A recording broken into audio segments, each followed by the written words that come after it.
Hallelujah. ഞാൻ വീണ്ടും കർത്താവിന് സ്തോത്രം ചെയ്യുന്നു. നിങ്ങൾക്കറിയാവുന്നതുപോലെ ഇത് തുടർമാനമായി നടക്കുന്ന ഒരു ബൈബിൾ സ്റ്റഡിയാണ്. നമ്മൾ പഠിച്ചുകൊണ്ടിരിക്കുകയാണ് ദൈവത്തിൻ്റെ വചനത്തിൽ നിന്ന്. എന്നാൽ അതേസമയം ഇത് വെറും ഒരു കുറച്ച് വിവരങ്ങൾ നമ്മുടെ തലയിൽ കയറ്റാൻ വേണ്ടിയുള്ള ഒരു വേദപുസ്തക പഠനമല്ല എന്നുള്ളതും നിങ്ങൾ അറിയണം.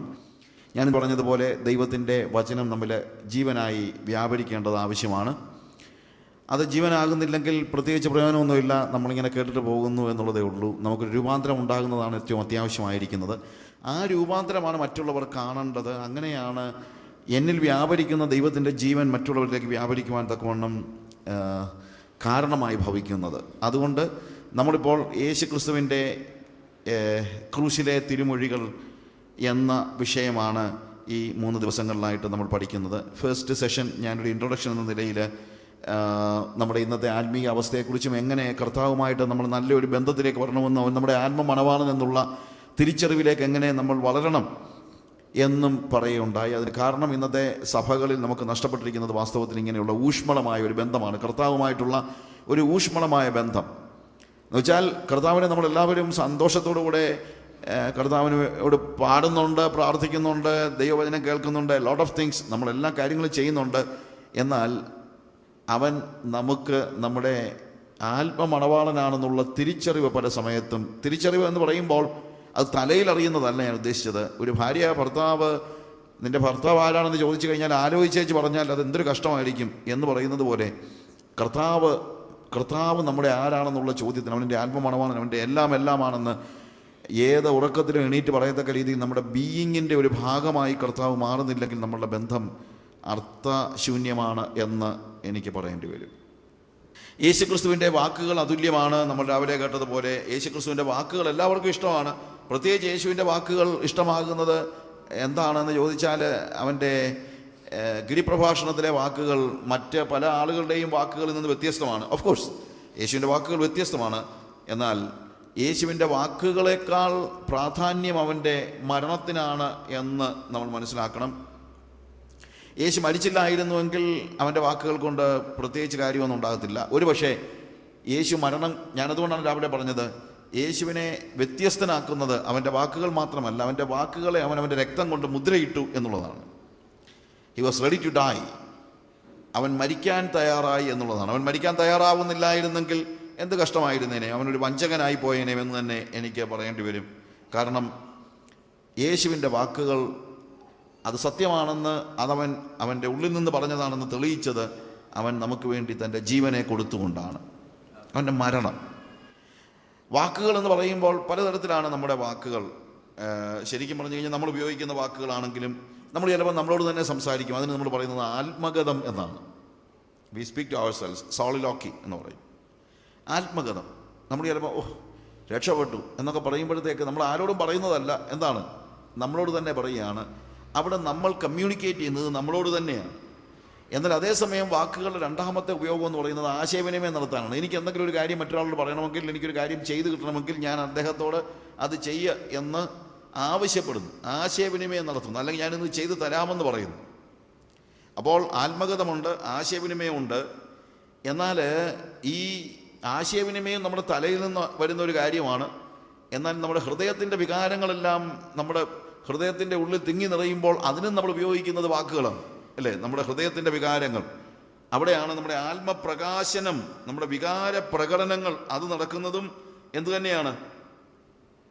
ശരിക്കും പറഞ്ഞു കഴിഞ്ഞാൽ വാക്കുകളാണ് നമ്മൾ ഉപയോഗിക്കുന്നത്. പിന്നീട് നമ്മൾ മറ്റൊരാളോട് ഉപദേശിക്കാൻ ആഗ്രഹിക്കുന്നെങ്കിൽ, ഓഫ് കോഴ്സ് ഉപദേശം എന്ന് പറയുമ്പോൾ പ്രബോധനം എന്ന് വേണമെങ്കിൽ പറയാം. ആ പ്രബോധനം എന്ന് പറയുന്നത് ഒരു വ്യക്തി, നമ്മളുടെ കാര്യങ്ങളെ അക്സെപ്റ്റ് ചെയ്യുന്ന ഒരു വ്യക്തി, നമ്മളുടെ തലത്തിൽ നിൽക്കുന്ന ഒരു വ്യക്തിയോട് നമുക്ക് ചിലപ്പോൾ നമ്മൾ പ്രബോധിപ്പിക്കുന്നു. എന്നാൽ പ്രബോധനം പോലെ തന്നെ പ്രാധാന്യം അർഹിക്കുന്ന മറ്റൊരു കാര്യമുണ്ട്, പ്രഘോഷണം. പ്രബോധനം നമ്മുടെ തലത്തിൽ നിൽക്കുന്ന ആളോടാണെങ്കിൽ പ്രഘോഷണം ഈ കാര്യങ്ങളെ അറിയാൻ വയ്യാത്ത വ്യക്തികളോടാണ്. ഇപ്പോൾ ഞാനിപ്പോൾ സുവിശേഷം അറിയിക്കുന്നത് ആരോടാണ്? സുവിശേഷത്തിൻ്റെ തലത്തിൽ നിൽക്കുന്ന ആളുകളോടല്ല. ഞാൻ സഭാഹോളിൽ പ്രസംഗിക്കുമ്പോൾ, സഭയിൽ പറയുമ്പോൾ ഇപ്പോൾ ഞാൻ ചെയ്തുകൊണ്ടിരിക്കുന്നത് വാസ്തവം പറഞ്ഞു കഴിഞ്ഞാൽ പ്രഘോഷണം എന്നതിനേക്കാൾ ഉപരി അതൊരു പ്രബോധനമാണ്. കാര്യം ഈ ഒരു തലത്തിൽ നിൽക്കുന്ന ആളുകളോട് നമ്മൾ പ്രബോധിപ്പിക്കുകയാണ്. പ്രഘോഷണം അതല്ല, ഈ ഒരു തലത്തിലേക്ക് ഇൻവൈറ്റ് ചെയ്യുകയാണ്. അതായത് ഞാൻ മനസ്സിലാക്കിയിരിക്കുന്ന സത്യങ്ങളിലേക്ക് ഒരാളെ ക്ഷണിക്കുന്നതാണ് ശരിക്കും പറഞ്ഞു കഴിഞ്ഞാൽ പ്രഘോഷണം, അല്ലെങ്കിൽ എന്താണ് സത്യം എന്നുള്ള പ്രഘോഷണം നമ്മൾ നടത്തുന്നു. എന്നാൽ ഇതുപോലെ ഇതെല്ലാം, ഒന്ന് നമ്മൾ നമ്മളോട് തന്നെ സംസാരിക്കുന്നു, രണ്ട് നമ്മൾ മറ്റുള്ളവരോട് സംസാരിക്കുന്നു. നമ്മളോട് തന്നെ സംസാരിക്കുന്നതാണ് സോളിലോക്കി, ഞാൻ ആദ്യം പറഞ്ഞത് ആത്മഗതം. നമ്മൾ മറ്റുള്ളവരോട് സംസാരിക്കുമ്പോൾ അവിടെ ആശയവിനിമയം നടക്കുന്നുണ്ട്. ആ ആശയവിനിമയം പോലെ തന്നെ നമ്മുടെ ഹൃദയത്തിൻ്റെ വികാരങ്ങൾ മറ്റുള്ളവരെ അറിയിക്കാനും ഒരു നമ്മുടെ ആത്മപ്രകാശനം നമ്മൾ മറ്റുള്ളവരോട് നമ്മുടെ സ്നേഹം പ്രകടിപ്പിക്കാനും നമ്മുടെ ഭീതി പ്രകടിപ്പിക്കാനും നമ്മുടെ ആശങ്കകൾ പ്രകടിപ്പിക്കാനും എല്ലാം നമ്മൾ ഉപയോഗിക്കുന്നത് എന്താണ്? വാക്കുകളാണ്. എന്നാൽ അതേസമയം നമ്മുടെ തലത്തിൽ നിൽക്കുന്ന ആളുകളെ കുറെ കൂടെ അതിൽ ഉറപ്പിക്കുവാനായിട്ട് നമ്മൾ പ്രബോധനം നടത്തുന്നു. ഇതിനെല്ലാം നമ്മൾ വാക്കുകൾ ഉപയോഗിക്കുന്നുണ്ട്. അതുപോലെ നമ്മുടെ തലത്തിലല്ലാതെ മറ്റൊരു തലത്തിൽ നിൽക്കുന്ന ആളുകളെ നമുക്കറിയാവുന്ന സത്യങ്ങളിലേക്ക് ഉയർത്തിക്കൊണ്ടുവരാനായിട്ടാണ് ശരിക്കും പ്രഘോഷണം നടത്തുന്നത്. പിന്നീട് അപ്പോൾ നമ്മൾ ആദ്യം നമ്മളോട് തന്നെയുള്ള സംഭാഷണവും, രണ്ട് മറ്റുള്ളവരോട് സംഭാഷണം പറഞ്ഞു. ഇനി മറ്റൊരു സംഭാഷണമുണ്ട്, നമുക്ക് ദൈവത്തോടുള്ള സംഭാഷണം. അതാണ് വാസ്തവത്തിൽ പ്രാർത്ഥന എന്ന് പറയുന്നത്. That is prayer.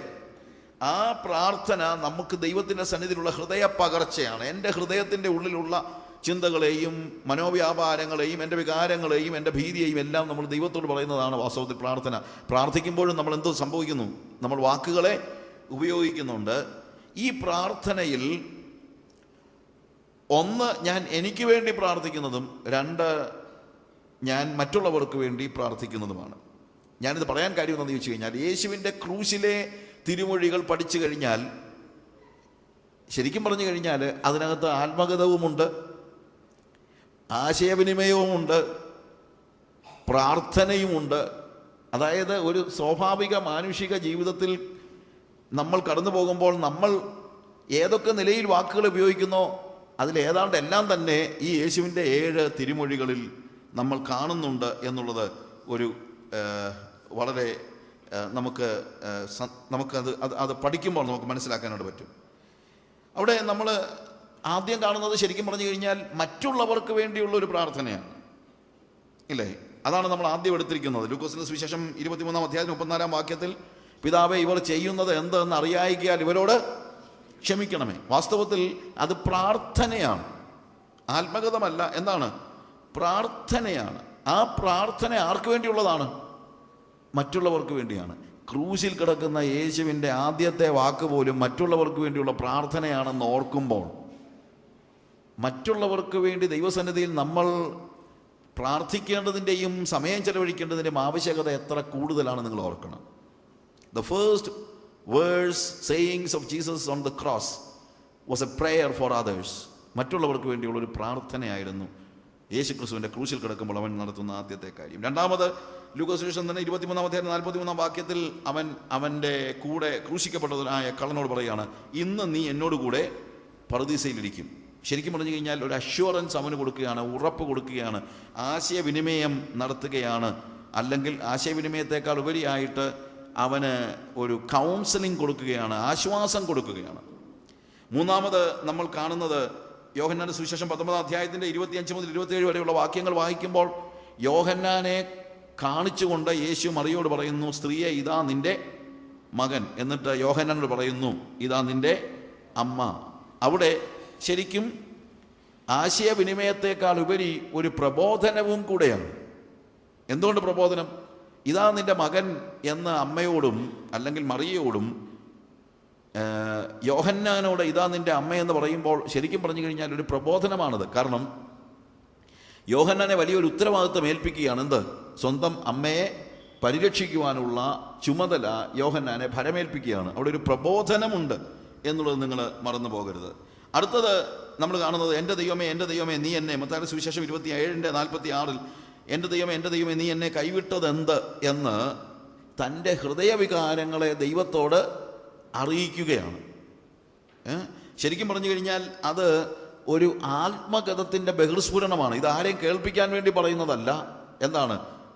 അവൻ്റെ ഹൃദയത്തിൽ അവന് ദൈവസന്നിധിയിലേക്ക് അവൻ ഹൃദയം പകരുകയാണ്. ഇതാരെയും കേൾപ്പിക്കാൻ വേണ്ടിയല്ല.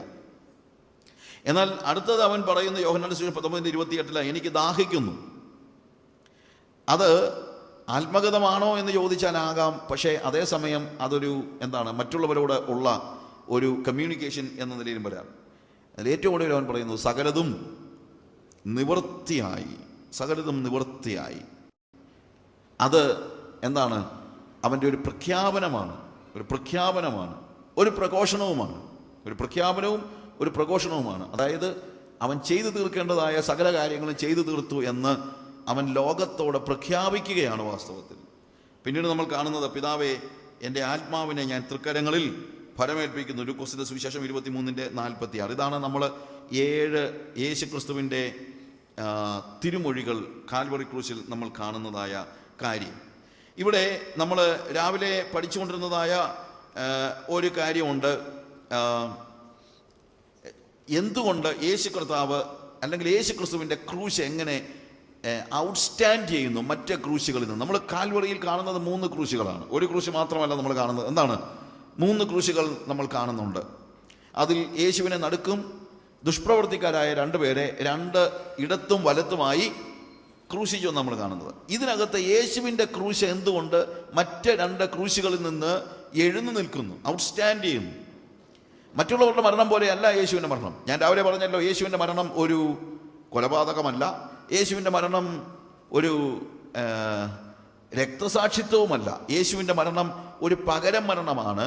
മറ്റാർക്കും ചെയ്യാൻ കഴിയാതിരുന്ന ഒരു കാര്യമാണ് യേശു കർത്താവ് തൻ്റെ ക്രൂശിലെ മരണത്തിലൂടെ നിർവഹിക്കുന്നത്. ലോകത്തിൽ ഇന്ന് വരെ ജീവിച്ചിരുന്ന ഒരാൾക്കും മറ്റൊരാൾക്ക് വേണ്ടി മരിക്കാൻ കഴിയത്തില്ല. 49 സങ്കീർത്തനം നമ്മൾ വായിച്ചല്ലോ, നമ്മൾ മനസ്സിലാക്കി. എന്നാൽ സഹോദരന് വേണ്ടി വീണ്ടെടുപ്പ് വില കൊടുക്കുവാൻ ആർക്കും കഴിയുകയില്ല. എനിക്ക് വേണ്ടി മറ്റൊരാൾക്ക് മരിക്കാൻ കഴിയത്തില്ല. ജീവിച്ചിരിക്കുന്ന ഒരു മനുഷ്യനും എനിക്ക് പകരമായിട്ട് മരിച്ച് വീണ്ടെടുപ്പ് വില കൊടുത്ത് എന്നെ റിഡീം ചെയ്യാൻ, പിശാചിൻ്റെ കയ്യിൽ നിന്ന് അല്ലെങ്കിൽ നരകത്തിൻ്റെ പിടിയിൽ നിന്ന് പാപത്തിൻ്റെ ശിക്ഷയിൽ നിന്ന് എന്നെ വിടുതൽ ചെയ്യുവാനായിട്ട് ആരുടെയും മരണം കൊണ്ട് പ്രയോജനമൊന്നും ഉണ്ടാകുന്നില്ല. ആര് മരിച്ചാലും നിർദോഷിയായ എന്ന് നമ്മൾ പറയുന്ന കുറച്ച് പേര് മരിച്ചിട്ടൊന്നും അർത്ഥമൊന്നുമില്ല നമുക്ക് പകരമായിട്ട്. അതുകൊണ്ടാണ് ഞാൻ പറഞ്ഞത്, ചിലപ്പോൾ ഒരുപക്ഷെ എനിക്ക് പകരം മരിക്കാനായിട്ട് ആളുകൾ തയ്യാറായെന്നിരിക്കും. പഞ്ചാബിൽ പണ്ട് ഖാലിസ്ഥാൻ പ്രശ്നങ്ങൾ ഉണ്ടായിക്കൊണ്ടിരുന്ന സമയത്ത് നിങ്ങൾക്ക് പലർക്കും അറിയാം, 1984 മറ്റും ഒത്തിരി വണ്ടികളും മറ്റും ടെററിസ്റ്റുകൾ ഇങ്ങനെ പിടിച്ചു നിർത്തിയിട്ട് പെട്ടെന്ന് തന്നെ അവിടെ ഉണ്ടായിരുന്ന വണ്ടിയിലെ മുഴുവൻ ആളുകളെയും വെടിവെച്ച് കൊല്ലുന്ന സന്ദർഭമൊക്കെ ഉണ്ട്. അങ്ങനെ വെടിവയ്പ്പിൽ രക്ഷപ്പെട്ട ഒരു മനുഷ്യൻ അയാളുടെ സാക്ഷ്യം പറഞ്ഞത് ഞാൻ വായിച്ചിട്ടുണ്ട്.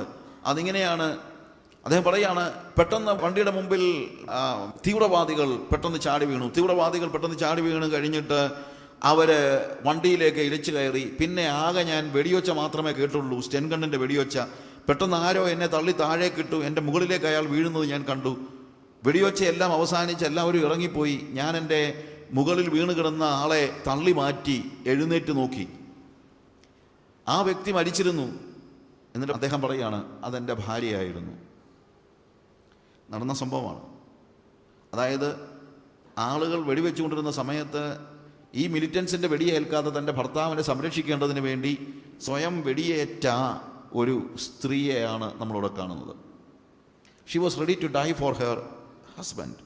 ഭർത്താവിന് വേണ്ടി മരണം ഏറ്റെടുക്കാൻ ആ വ്യക്തി തയ്യാറായി.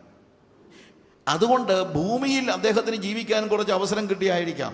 ഓഫ് കോഴ്സ് അത് തന്നെ ഇക്കാലത്തൊന്നും നമുക്ക് പ്രതീക്ഷിക്കാൻ പറ്റുന്ന കാര്യമല്ല. അതുകൊണ്ടാണ് റോമാലേഖനം 5-ാം അധ്യായത്തിൽ പൗലോസ് പറയുന്നത്, നീതിമാന് വേണ്ടി ആരെങ്കിലും മരിക്കുന്നത് അസുലഭം. അങ്ങനൊന്നും ആരും നീതിമാന് വേണ്ടി മരിക്കാനൊന്നും കിട്ടുന്നില്ല. ഇപ്പം വഴിയെ ആരെങ്കിലും ഒരാളെ കൊല്ലാൻ പോവുകയാണ്, അയാളൊരു നീതിമാനായ മനുഷ്യനാണെന്ന് നമുക്കറിയാമെന്ന് വെച്ചോ. അപ്പം ഒരു നീതിമാനായ ഒരു മനുഷ്യനെ കൊള്ളക്കാർ വന്നിട്ട് കൊല്ലാൻ തുടങ്ങുമ്പോൾ നമ്മൾ ആരെങ്കിലും ചെന്നിട്ട് ചാടിക്കറി പറയും, അയാളൊരു നീതിമാനാണ്, അയാളെ വിടെ എന്നെ കൊല്ല എന്ന് പറഞ്ഞുകൊണ്ട് വിരിമാറ് കാണിച്ചുകൊണ്ടൊക്കെ പോകുന്നതൊക്കെ സിനിമയിലെ വല്ലതും കാണുമായിരിക്കും. അല്ലാതെ നമുക്ക് അങ്ങനെയൊന്നും പെട്ടെന്നൊന്നും അയാളുകൊണ്ട് നമുക്ക് ബന്ധമൊന്നുമില്ല, അയാൾ നമ്മുടെ ആരുമല്ല, പക്ഷെ അയാളൊരു നീതിമാനാണ്, ആ നീതിമാൻ മരിക്കരുത് എന്ന് ചിന്തിച്ച് ഞാൻ പെട്ടെന്ന് ചാടി വീഴുന്നത് നിങ്ങൾക്ക് പ്രതീക്ഷിക്കാൻ പറ്റുന്നുണ്ടോ? ഉണ്ടോ? ഇല്ല. അങ്ങനൊന്നും ആരും അത്ര പെട്ടെന്ന് നീതിമാന് വേണ്ടി ഒരാൾ മരിക്കുന്നത് അസുലഭം. ഗുണവാന് വേണ്ടി ഒരു പക്ഷേ ഒരാൾ മരിച്ചേക്കാം. ഗുണവാന് വേണ്ടി ഒരാൾ മരിച്ചേക്കാം എന്ന് പറഞ്ഞു കഴിഞ്ഞാൽ, എനിക്ക് ഗുണം ചെയ്യുന്ന ഒരാൾക്ക് വേണ്ടി ഞാൻ ഒരു പക്ഷേ മരിക്കാൻ തയ്യാറായേക്കാം. എനിക്ക് it is possible that someone is dying for a good man. Good man മറ്റേ റൈച്ചസ് മാൻ ആണ്. ഗുഡ് മാൻ എന്ന് പറഞ്ഞാൽ എനിക്ക് നല്ലവനായ. ഇവിടുത്തെ കഥയിൽ നമ്മൾ കണ്ടത് എന്താണ്?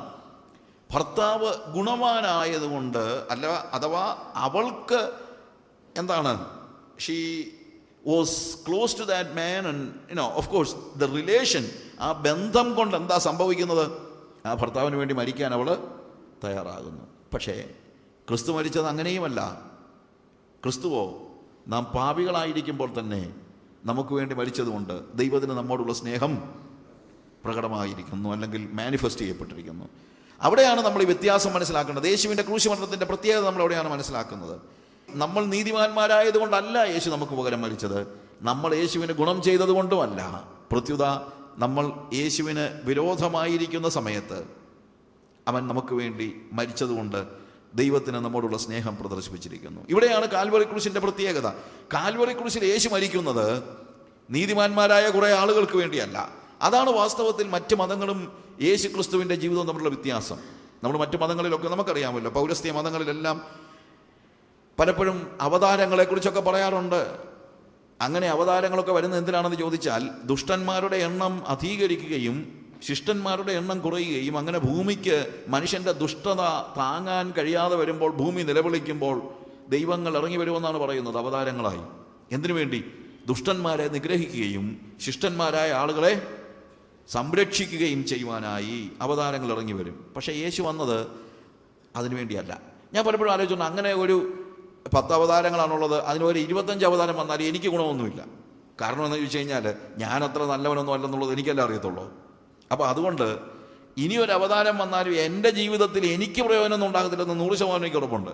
കാര്യം ആ നല്ലവരുടെ ലിസ്റ്റിൽപ്പെട്ട ആളൊന്നും അല്ല ഞാൻ, അല്ലെങ്കിൽ എന്താണ് ശിഷ്ടന്മാരായ ആളുകളുടെ ലിസ്റ്റിൽപ്പെട്ട ആളല്ല ഞാൻ ദുഷ്ടന്മാരുടെ ലിസ്റ്റിൽപ്പെട്ട ഒരാളാണ്. അങ്ങനെയെങ്കിൽ യേശു കർത്താവ് വന്നത് ശിഷ്ടന്മാരായ ആളുകളെ തേടിയല്ല, പ്രത്യുത നാം പാപികളായിരിക്കുമ്പോൾ, നമ്മൾ ദുഷ്ടന്മാരായിരിക്കുമ്പോൾ നമുക്ക് വേണ്ടി മരിക്കുവാൻ അവൻ ഇറങ്ങി വന്നു എന്നുള്ളതാണ് വാസ്തവത്തിൽ മറ്റ് മതങ്ങളിൽ നിന്ന് യേശുക്രിസ്തുവിൻ്റെ ജീവിതത്തെ വ്യത്യാസമാക്കുന്നത്. He came to die for us when we were yet sinners. നമ്മൾ പാപികളായിരിക്കുമ്പോൾ തന്നെ, അഭക്തരായിരിക്കുമ്പോൾ തന്നെ നമുക്ക് വേണ്ടി മരിച്ചതുകൊണ്ട്. അതുകൊണ്ട് ഞാൻ രാവിലെ പറഞ്ഞല്ലോ, അതവന് ചൂസ് ചെയ്യായിരുന്നു. അവന് വേണമെങ്കിൽ ലോകത്തിൽ നമ്മുടെ ജനനം നമുക്ക് ആർക്കും ചൂസ് ചെയ്യാൻ പറ്റത്തില്ല. ഞാൻ എവിടെ ജനിക്കണമെന്നോ എങ്ങനെ ജനിക്കണമെന്നോ നമുക്ക് ചൂസ് ചെയ്യാൻ പറ്റത്തില്ല. മരിക്കുന്ന കാര്യത്തിൽ ഇതേപോലെ തന്നെ വേണമെങ്കിൽ സൂയിസൈഡ് ചെയ്യാൻ പറ്റുമായിരിക്കും. പക്ഷേ സൂയിസൈഡ് ചെയ്യാൻ പറ്റുന്നത് പോലെയല്ല എനിക്ക് മരിക്കണ്ട എന്നൊരാൾക്ക് തീരുമാനിക്കാൻ പറ്റുമോ? എനിക്ക് വേണമെങ്കിൽ എന്നെ തന്നെ കൊല്ലാൻ പറ്റിയേക്കാം, പക്ഷേ എനിക്ക് മരിക്കണ്ട എന്ന് പറഞ്ഞ് ഒരാൾക്ക് മരിക്കണ്ട എന്ന് ചൂസ് ചെയ്യാൻ പറ്റുമോ? എന്നൊക്കെ ആർക്കെങ്കിലും പറ്റുമോ? ഇല്ല. ഭൂമിയിൽ ആർക്കും മരിക്കണ്ട എന്ന് ചൂസ് ചെയ്യാൻ പറ്റത്തില്ല. മരിക്കാൻ വേണമെങ്കിൽ ചൂസ് ചെയ്യാമായിരിക്കും, മരിക്കണ്ട എന്ന് ചൂസ് ചെയ്യാൻ പറ്റത്തില്ല. എന്നാൽ യേശുവിന് വേണമെങ്കിൽ മരിക്കണ്ട എന്ന് തീരുമാനിക്കാമായിരുന്നു. അവനത് തിരഞ്ഞെടുക്കാനുള്ള അവകാശം ഉണ്ടായിരുന്നു. എന്നിട്ടും അവൻ ജീവിക്കുന്നത് തിരഞ്ഞെടുക്കാതെ മരണത്തെ തിരഞ്ഞെടുത്തത് എന്തുകൊണ്ടാണെന്ന് ചോദിച്ചാൽ, പാപിയായ ദുഷ്ടനായ എന്നെ ദൈവത്തോട് നിരപ്പിക്കുക എന്നുള്ള ആ ദൈവിക ദൗത്യം നിർവഹിക്കേണ്ടതിന് ഞാൻ പാപിയായിരുന്നപ്പോൾ, ദുഷ്ടനായിരുന്നപ്പോൾ, അഭക്തനായിരുന്നപ്പോൾ എനിക്ക് വേണ്ടി മരിച്ചതുകൊണ്ട് യേശു ക്രിസ്തുവിൻ്റെ മരണം എന്ന് പറയുന്നത് ശരിക്കും എന്താണ്? എനിക്കുള്ള ഒരു പകരം മരണമാണ് എന്നാണ് ഞാൻ മനസ്സിലാക്കാൻ പറ്റുന്നത്. ഒരു പകരം മരണം. ഭൂമിയിൽ ജീവിച്ചിരുന്ന ആളുകൾക്കൊക്കെ, നമ്മളതാണ് രാവിലെ പറഞ്ഞു നിർത്തിയത്, അവൻ മരിക്കണമെന്ന് ആഗ്രഹിച്ച ഒത്തിരി പേരുണ്ട്. അതിന് പല കാരണങ്ങളുണ്ട്. ഒരുപക്ഷെ യഹൂദ മത നേതാക്കന്മാരൊക്കെ യേശു മരിക്കണമെന്ന് ആഗ്രഹിച്ചതിൻ്റെ കാരണം മറ്റൊന്നും കൊണ്ടല്ല, യേശു ജീവിച്ചിരിക്കുന്ന അവർക്കൊരു ഭീഷണിയാണെന്ന് അവർ ചിന്തിച്ചു. എന്നാണ് നമ്മൾ കാണുന്നത്. അവർ പറയുകയാണ്, എല്ലാവരും അവൻ്റെ പിന്നാലെ ആയിപ്പോയി, ഇനി നമ്മളെന്തിനാ ഇങ്ങനെ ജീവിക്കുന്നത് എന്ന് ചിന്തിച്ച് അവൻ്റെ മരണം ഒരു അനിവാര്യതയാണ്, അവരുടെ നിലനിൽപ്പിനൊരു അനിവാര്യതയാണെന്ന് തിരിച്ചറിഞ്ഞത് കൊണ്ടാണ് മഹാപുരോഹിതന്മാരും അല്ലെങ്കിൽ യഹൂദ മത നേതാക്കളും അവനെ കൊല്ലുവാനായിട്ട്, ക്രൂശിക്കുവാനായിട്ട്, അവനെ ഇല്ലായ്മ ചെയ്യുവാനായിട്ടുള്ള പരിശ്രമങ്ങളൊക്കെ നടത്തുന്നത്. എന്നാൽ എല്ലാവരും അങ്ങനെ അല്ല എന്ന് ഞാൻ പറഞ്ഞു. എല്ലാവരും അങ്ങനെയല്ല. ഒരുപക്ഷെ യഹൂദ മത നേതാക്കന്മാരൊക്കെ അവരുടെ ജീവിതത്തിൽ യേശു ജീവിച്ചിരിക്കുന്നവർക്കൊരു ഒരു ഭീഷണി ആയതുകൊണ്ട് അവനെ കൊല്ലണമെന്ന് ആഗ്രഹിച്ചു. പക്ഷേ നല്ലൊരു ശതമാനം ആളുകളും യേശുവിനെ കൊല്ലാൻ ആഗ്രഹിച്ചത്, അല്ലെങ്കിൽ യേശു മരിക്കണമെന്ന് ആഗ്രഹിച്ചത് അവർക്ക് എന്തെങ്കിലും സ്വാർത്ഥലാഭം ഉണ്ടായിട്ടല്ല, യേശു ആരാണെന്നുള്ളത് അവർക്ക് മനസ്സിലാകാഞ്ഞതുകൊണ്ടാണ്. അതുകൊണ്ടാണ് പൗലോസ് കൊരിന്ത്യലേഖനം 1-ാം അധ്യായത്തിൽ പറയുന്നത്, ഞങ്ങൾ പ്രസംഗിക്കുന്ന ജ്ഞാനം ലോകത്തിൻ്റെ ജ്ഞാനമല്ല, ഈ ലോകത്തിൻ്റെ ജ്ഞാനികൾ അവർ യേശുവിനെ മനസ്സിലാക്കിയില്ല. അതായത് ദൈവത്തിൻ്റെ ജ്ഞാനത്തെ ഈ ലോകത്തിൻ്റെ ജ്ഞാനികൾ മനസ്സിലാക്കിയില്ല. എന്താണ് ദൈവത്തിൻ്റെ ജ്ഞാനം? ദൈവത്തിൻ്റെ ജ്ഞാനം എന്ന് പറയുന്നത് ലോകസ്ഥാപനത്തിന് മുമ്പേ നമ്മുടെ തേജസ്സിനായി യേശുവിനെ ദൈവം മുൻനിയമിച്ചു എന്ന ദൈവിക ജ്ഞാനം. അതായത് തേജസ് നഷ്ടപ്പെട്ട മനുഷ്യന് തേജസ് തിരിച്ചു കിട്ടേണ്ടതിന് വേണ്ടി ദൈവം ഒരുക്കിയിരിക്കുന്ന വഴി യേശുക്രിസ്തു ആണെന്ന് ഈ ലോകത്തിലെ പ്രഭുക്കന്മാർ മനസ്സിലാക്കിയിരുന്നെങ്കിൽ അവർ തേജസ്സിൻ്റെ കർത്താവിനെ ക്രൂശിക്കയില്ലായിരുന്നു. അപ്പോൾ അവർ യേശുവിനെ ക്രൂശിക്കാൻ മുൻകൈ എടുത്തതിൻ്റെ കാരണം എന്താണ്? അവരുടെ അജ്ഞതയിൽ നിന്നാണ്. അജ്ഞതയിൽ നിന്ന്. ഞാൻ പറഞ്ഞല്ലോ, പരീശന്മാരായ ആളുകൾ മോശക്കാരായ, അല്ലെങ്കിൽ വളരെയേറെ കപടഭക്തന്മാരായ അനേക പരീശന്മാരുണ്ട്. എന്നാൽ എല്ലാ പരീശന്മാരും കപടഭക്തന്മാരാണെന്ന് നമുക്ക് പറയാൻ പറ്റത്തില്ല. പൗലോസ് ഞാനൊരു പരീശനാണെന്നുള്ള വലിയ അഭിമാനത്തോടെ പറയുന്നത്. ഞാൻ പരീശനിൽ നിന്ന് ജനിച്ച പരീശൻ എന്ന് പറയുമ്പോൾ, പരീശന്മാർ ആ കാലയളവിൽ ബഹുമാനിക്കപ്പെട്ടിരുന്ന ആളുകളുമുണ്ട്. അവരിൽ ചിലരൊക്കെ കാപട്യം കാണിച്ചാലും ദൈവത്തെ ആത്മാർത്ഥതയോടെ സേവിച്ചവരായ അനേക പരീശന്മാർ ആ കാലയളവിൽ ഉണ്ടായിരുന്നു. പ്രത്യേകിച്ച് ഞാൻ രാവിലെ പറഞ്ഞൊരു കാര്യമുണ്ട്, പരീശന്മാരുടെ ഉത്ഭവം തന്നെ വളരെ ഗ്ലോറിയസ് ആയിട്ടാണ്. സഭ BC 2-ാം നൂറ്റാണ്ടിൽ ആന്റിയോക്കോസ് എപ്പിഫാനസിന്റെ കീഴിൽ സഭ പീഡിപ്പിക്കപ്പെട്ടപ്പോൾ ഒളിവ് സഭകളിൽ ആരാധന കഴിച്ചിരുന്ന എന്ന് തന്നെയല്ല, ജനങ്ങളെ ദൈവികതയിൽ നിലനിർത്താനായിട്ട് വേർപെട്ടവർ, ഹസിദ്ദീം എന്ന് പറയുന്ന വേർപെട്ടവരുടെ സംഘമാണ് ആര്? പരീശന്മാര്. അവർ വളരെ നല്ല താല്പര്യത്തോടു കൂടെയും ആഗ്രഹത്തോടും കൂടെയാണ് ഈ ഒരു കുപ്പായം ഇട്ടത്. ഏത്? പരീശന്റെ കുപ്പായം. കാര്യം എങ്ങനെയും ജനങ്ങളെ എന്ത് ചെയ്യണം? ദൈവത്തിങ്കിലേക്ക് മടക്കിക്കൊണ്ടിരണം എന്നുള്ള അതിയായ ആഗ്രഹത്തോടെ, പ്രാർത്ഥനയിലും ഉപവാസത്തിലും സമയം ചെലവഴിക്കുവാനുള്ള തീരുമാനത്തോടെ ദൈവത്തിന് വേണ്ടി വേർപെട്ടവരായിരുന്നു പരീശന്മാർ. പക്ഷെ കാലം കുറെ കഴിഞ്ഞപ്പോഴത്തേക്ക് അവര് എന്തിനു വേണ്ടിയാണ് വേർപെട്ടതെന്നുള്ളത് മറന്നുപോയി. പകരം ഇപ്പോഴും അവർ അവരെ തന്നെ വേർപാടുകാരെന്നാണ് വിളിച്ചുകൊണ്ടിരുന്നത്, അല്ലെങ്കിൽ വേർപെട്ട സഭകളെന്നൊക്കെയാണ് വിളിച്ചുകൊണ്ടിരുന്നത്. പക്ഷെ അവരുടെ ജീവിതം അവരെന്തിനു വേണ്ടി നിലകൊള്ളുന്നു അതിന് യോജിക്കുന്ന ജീവിതമായിരുന്നില്ല. ഞാൻ പറഞ്ഞല്ലോ, അത് വെച്ച് നോക്കിയാൽ വേർപെട്ട സഭകൾ എന്ന് പറഞ്ഞ് നമ്മൾ ആശ്വസിക്കുന്ന ആളുകളിലും ഇതേ അവസ്ഥ തന്നെയാണ് ഉണ്ടായിരിക്കുന്നത്. അവരെന്തിനു വേണ്ടി ഇറങ്ങിയോ ആ നിലയിൽ നിലനിൽക്കുന്നില്ലെങ്കിൽ പരീശന്മാരിൽ നിന്ന് വ്യത്യസ്തമായ ഒരു ജീവിതം അല്ല നമ്മുടേതെന്ന് നമ്മൾ മനസ്സിലാക്കണം. ആ പരീശന്മാരിൽ നല്ലൊരു ശതമാനവും യേശു ഒരു ഫോൾസ് മെസ്സയ ആണെന്നാണ് ചിന്തിച്ചത്. ഒരു ഹോക്സ്, അല്ലെങ്കിൽ ഒരു വ്യാജ മശിഹയാണെന്നാണ് അന്നുണ്ടായിരുന്ന പല പരീശന്മാരും ശാസ്ത്രിമാരും അന്ന് ചിന്തിച്ചിരുന്നത്. കാരണം അവർക്കൊരിക്കലും വിശ്വസിക്കാൻ പറ്റിയില്ല ഒരു കാർപ്പൻ്ററുടെ മകൻ മശിഹയായി വരുന്നത്. കാര്യം അവരുടെ മനസ്സിലെ മശിഹൈക സങ്കല്പം എന്ന് പറഞ്ഞാൽ എന്താണ്? അവരുടെ മനസ്സിലെ മശിഹൈക സങ്കല്പം ആകാശം കീറി ഇറങ്ങി വരുന്നവനായ ഒരു മശിഹയാണ്. ഇവരൊരിക്കലും ഇങ്ങനെ ഒരു സഫറിങ് മെസ്സയായി അവരൊരിക്കലും മനസ്സിൽ പ്രതീക്ഷിച്ചില്ല എന്നാണ് നമുക്ക് കാണാനായിട്ട് കഴിയുന്നത്. എന്നാൽ നമ്മൾ ഈ യോഹന്നാൻ്റെ സുവിശേഷം 8-ാം അധ്യായത്തിലും മറ്റും ഈ ശാസ്ത്രിമാരോടും പരീശന്മാരോടുള്ള കർത്താവിൻ്റെ സംഭാഷണമാണ് നമ്മളിവിടെ കാണുന്നത്. അവിടെ ഈ ജനങ്ങൾ ചോദിക്കുകയാണ്, നിനക്കെങ്ങനെ മശിഹയാകാൻ പറ്റും? നീ അബ്രഹാമിനേക്കാൾ വലിയ ആളാണോ? എല്ലാം ചോദിക്കുമ്പോഴത്തേക്ക് അവരുടെ മനസ്സിൽ ഇതൊന്നും ഇവനെ കളിയാക്കാൻ വേണ്ടിയൊന്നുമല്ല, ഇവൻ എങ്ങനെ മശിഹയാകും എന്നുള്ളവരുടെ സംശയത്തിൽ നിന്നാണ്. നീ ദൈവത്തിൻ്റെ പുത്രനാണ് നീ പറയുന്നത് എന്തുകൊണ്ടാണ്? നീ അബ്രഹാമിന് മുമ്പേ ഉണ്ടോ? അല്ലെങ്കിൽ അബ്രഹാം നിനക്ക് 50 വയസ്സ് പോലും ആയിട്ടില്ലല്ലോ എന്നൊക്കെ പറയുമ്പോഴത്തേക്ക് യേശു പറയാണ്, ബിഫോർ എബ്രഹാം ഐ ആം. അബ്രഹാമിന് മുമ്പേ ഞാൻ ഉണ്ട്. ഉണ്ടായിരുന്നെന്നല്ല, ഉണ്ട്. യഹോവ സാക്ഷികളൊക്കെ ചിലവ് പറയുമല്ലോ, യഹോവയ്ക്ക് വേണ്ടി ഉപയോഗിച്ച പേരുകൾ യേശു തനിക്ക് വേണ്ടി ഉപയോഗിച്ചില്ല എന്ന്. ഇതൊക്കെ അവർ വായിച്ചിട്ടില്ല. അവർ വേദപുസ്തകത്തിൻ്റെ അവിടുന്ന് ഇവിടുന്നും 2 വാക്യങ്ങൾ വായിച്ചിട്ട് നിങ്ങളെ വന്ന് കളിപ്പിക്കാൻ വരുമ്പോൾ മനസ്സിലാക്കണം, വേദപുസ്തകം അറിയാൻ വയ്യാത്തത് കൊണ്ടാണ് അവർക്ക് നിങ്ങളെ കളിപ്പിക്കാൻ പറ്റുന്നതും. ഇവിടെ കൃത്യമായിട്ട് യേശു ഉപയോഗിക്കുന്ന എന്താണെന്ന് അറിയാമോ? അബ്രഹാമിന് മുമ്പേ ഞാൻ ഉണ്ട്. ആ ഉണ്ട് എന്ന് പറയുന്ന വാക്ക് യഹോവ മോശയോട് സംസാരിക്കുമ്പോൾ I am who I am എന്ന് പറയുന്ന അതേ വാക്കാണ് ഗ്രീക്ക് ഭാഷയിലൂടെ ഉപയോഗിച്ചിരിക്കുന്നത്. I am. Before Abraham I am. ഞാൻ ഉണ്ട്. ഞാൻ ഉണ്ടായിരുന്നെന്നല്ല. ശരിക്കും പറഞ്ഞാൽ അവിടെ ഗ്രാമർ തെറ്റാ അല്ലേ? അബ്രഹാമിന് മുമ്പേ ഞാൻ ഉണ്ടെന്നാണോ സാധാരണ പറയുന്നത്? അബ്രഹാമിന് മുമ്പേ ഞാൻ ഉണ്ടായിരുന്നെന്നല്ലേ പറയണ്ടേ? പക്ഷേ ഇതങ്ങനല്ല. അബ്രഹാമിന് മുമ്പേ ഞാൻ ഉണ്ട്. കാര്യം ഉണ്ട് എന്ന് പറയുന്ന ആം എന്നുള്ള വാക്കാണ് ഉപയോഗിച്ചിരിക്കുന്നത്. I am. സെയിം വേർഡാണ്. അപ്പോൾ അവരെന്ത് ചെയ്യുമെന്നറിയാമോ? അവനെ എറിയാൻ കല്ലെടുത്തെന്ന്. എന്തുകൊണ്ടാ? യഹോവയ്ക്ക് വേണ്ടി മാത്രം അവർ റിസർവ് ചെയ്തിരുന്ന വാക്ക് യേശു തനിക്ക് വേണ്ടി ഉപയോഗിച്ചത് കൊണ്ടാണ് യേശുവിനെ എറിയാൻ അവർ കല്ലെടുത്തത്. എന്തുകൊണ്ടാ? ഇവർ വളരെ ആത്മാർത്ഥതയുള്ള യഹൂദന്മാരായതുകൊണ്ടാണ്. യഹോവയ്ക്ക് വേണ്ടി ഉപയോഗിക്കുന്ന വാക്ക് വേറൊരാൾ ഉപയോഗിക്കുന്ന അവർക്ക് സഹിക്കാൻ കഴിഞ്ഞില്ല. അതുകൊണ്ടാണ് അവരെ എറിയാനായിട്ട് അവൻ കല്ലെടുത്തത്. ഞാൻ പറഞ്ഞതെന്ന് ചോദിച്ചു കഴിഞ്ഞാൽ, അറിവില്ലായ്മ കൊണ്ടാണ് പലപ്പോഴും ഈ യഹൂദന്മാര് അല്ലെങ്കിൽ പരീശന്മാരായ ആളുകൾ യേശുവിനെ ക്രൂശിക്കുക എന്ന് അലറിക്കൂവി വിളിച്ചതെന്ന് നിങ്ങൾ മനസ്സിലാക്കണം. ഈവൻ യേശുവിൻ്റെ വിസ്താര സമയത്തും നമ്മൾ അതിനെക്കുറിച്ച് ഒന്ന് പഠിക്കുമ്പോൾ വാസ്തവത്തിൽ I just wanted to tell, ആ ഭാഗങ്ങൾ ഒന്ന് ചെറിയ രീതിയിലെങ്കിലും വിശദമാക്കണമെന്ന് എനിക്കുണ്ട്. കാര്യം ഈ പശ്ചാത്തലത്തിലാണ് യേശുവിൻ്റെ ക്രൂശിലെ തിരുമൊഴികൾ നമുക്ക് കൃത്യമായിട്ട് പഠിക്കാനായിട്ട് പറ്റുന്നത്. അതുകൊണ്ട് ലൂക്കോസിൻ്റെ സുവിശേഷം 22 മുതലുള്ള അധ്യായങ്ങളിലെ ചില ഭാഗങ്ങൾ ഞാൻ വായിക്കുന്നില്ല, അത് നിങ്ങൾക്കൊക്കെ അറിയാവുന്നതാണല്ലോ. അവിടെ കർത്താവിൻ്റെ പാഷൻ തൊട്ട് നമ്മൾ വായിക്കുമ്പോൾ, അതുകൊണ്ടാണ് ഈ ഭാഗങ്ങൾ വായിക്കുന്നില്ല എന്ന് പറയാൻ കാരണം, നമുക്കറിയാം യേശുവിൻ്റെ ക്രൂശിലെ തിരുമൊഴികളുടെ പശ്ചാത്തല പഠനമാണ് അവിടെ നടക്കുന്നത്.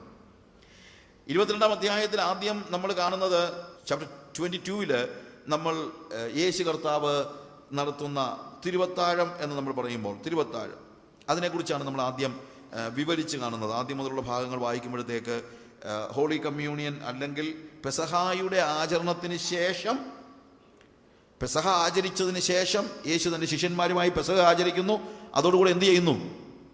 തിരുവത്താഴം, ലാസ്റ്റ് സപ്പർ എന്ന് നമ്മൾ പറയുന്നത്, ലാസ്റ്റ് സപ്പറിലേക്ക് നമ്മൾ കടന്നു വരുന്നു. അതിൻ്റെ 39 മുതലുള്ള വാക്യങ്ങൾ വായിക്കുമ്പോൾ അതിനുശേഷം അവർ ഒലിവ് മലയിലേക്ക് പോകുന്ന ഭാഗമാണ് നമ്മൾ കാണുന്നത്. അവിടെ വെച്ചാണ് യേശുവിനെ മഹാപുരോഹിതൻ്റെ ചേവകർ പിടിച്ചുകൊണ്ട് വരുന്നത്. 54 മുതലുള്ള വാക്യങ്ങൾ വായിക്കുമ്പോൾ, 22-ാം അധ്യായത്തിൻ്റെ 54 മുതലുള്ള വാക്യങ്ങൾ വായിക്കുമ്പോൾ അവിടെയാണ് യേശുവിൻ്റെ ആദ്യത്തെ വിചാരണ നമ്മൾ കാണുന്നത്.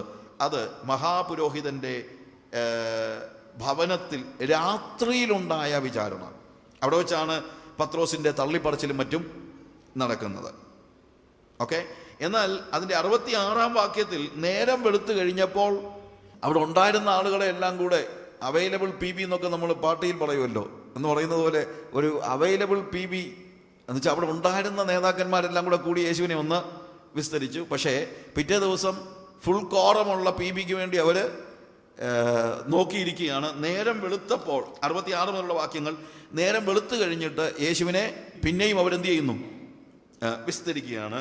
23-ാം അധ്യായത്തിൽ ഇവനൊരു ക്യാപിറ്റൽ പണിഷ്മെന്റ് കൊടുക്കാൻ കഴിയുകയില്ല എന്ന് തിരിച്ചറിഞ്ഞതുകൊണ്ട്, ശരിക്കും 22-ാം അധ്യായത്തിൽ ക്യാപിറ്റൽ പണിഷ്മെന്റിന് ഉള്ള കുറ്റമായിട്ടാണ് അവർ കാര്യങ്ങളെ കാണുന്നത്. മഹാപുരോഹിതന്മാരും ശാസ്ത്രിമാരും വന്നുകൂടി, നീ ക്രിസ്തുവെങ്കിൽ ഞങ്ങളോട് പറക എന്ന് പറഞ്ഞു. അവൻ പറഞ്ഞു, ഞാൻ പറഞ്ഞാലും നിങ്ങൾ വിശ്വസിക്കുകയില്ല.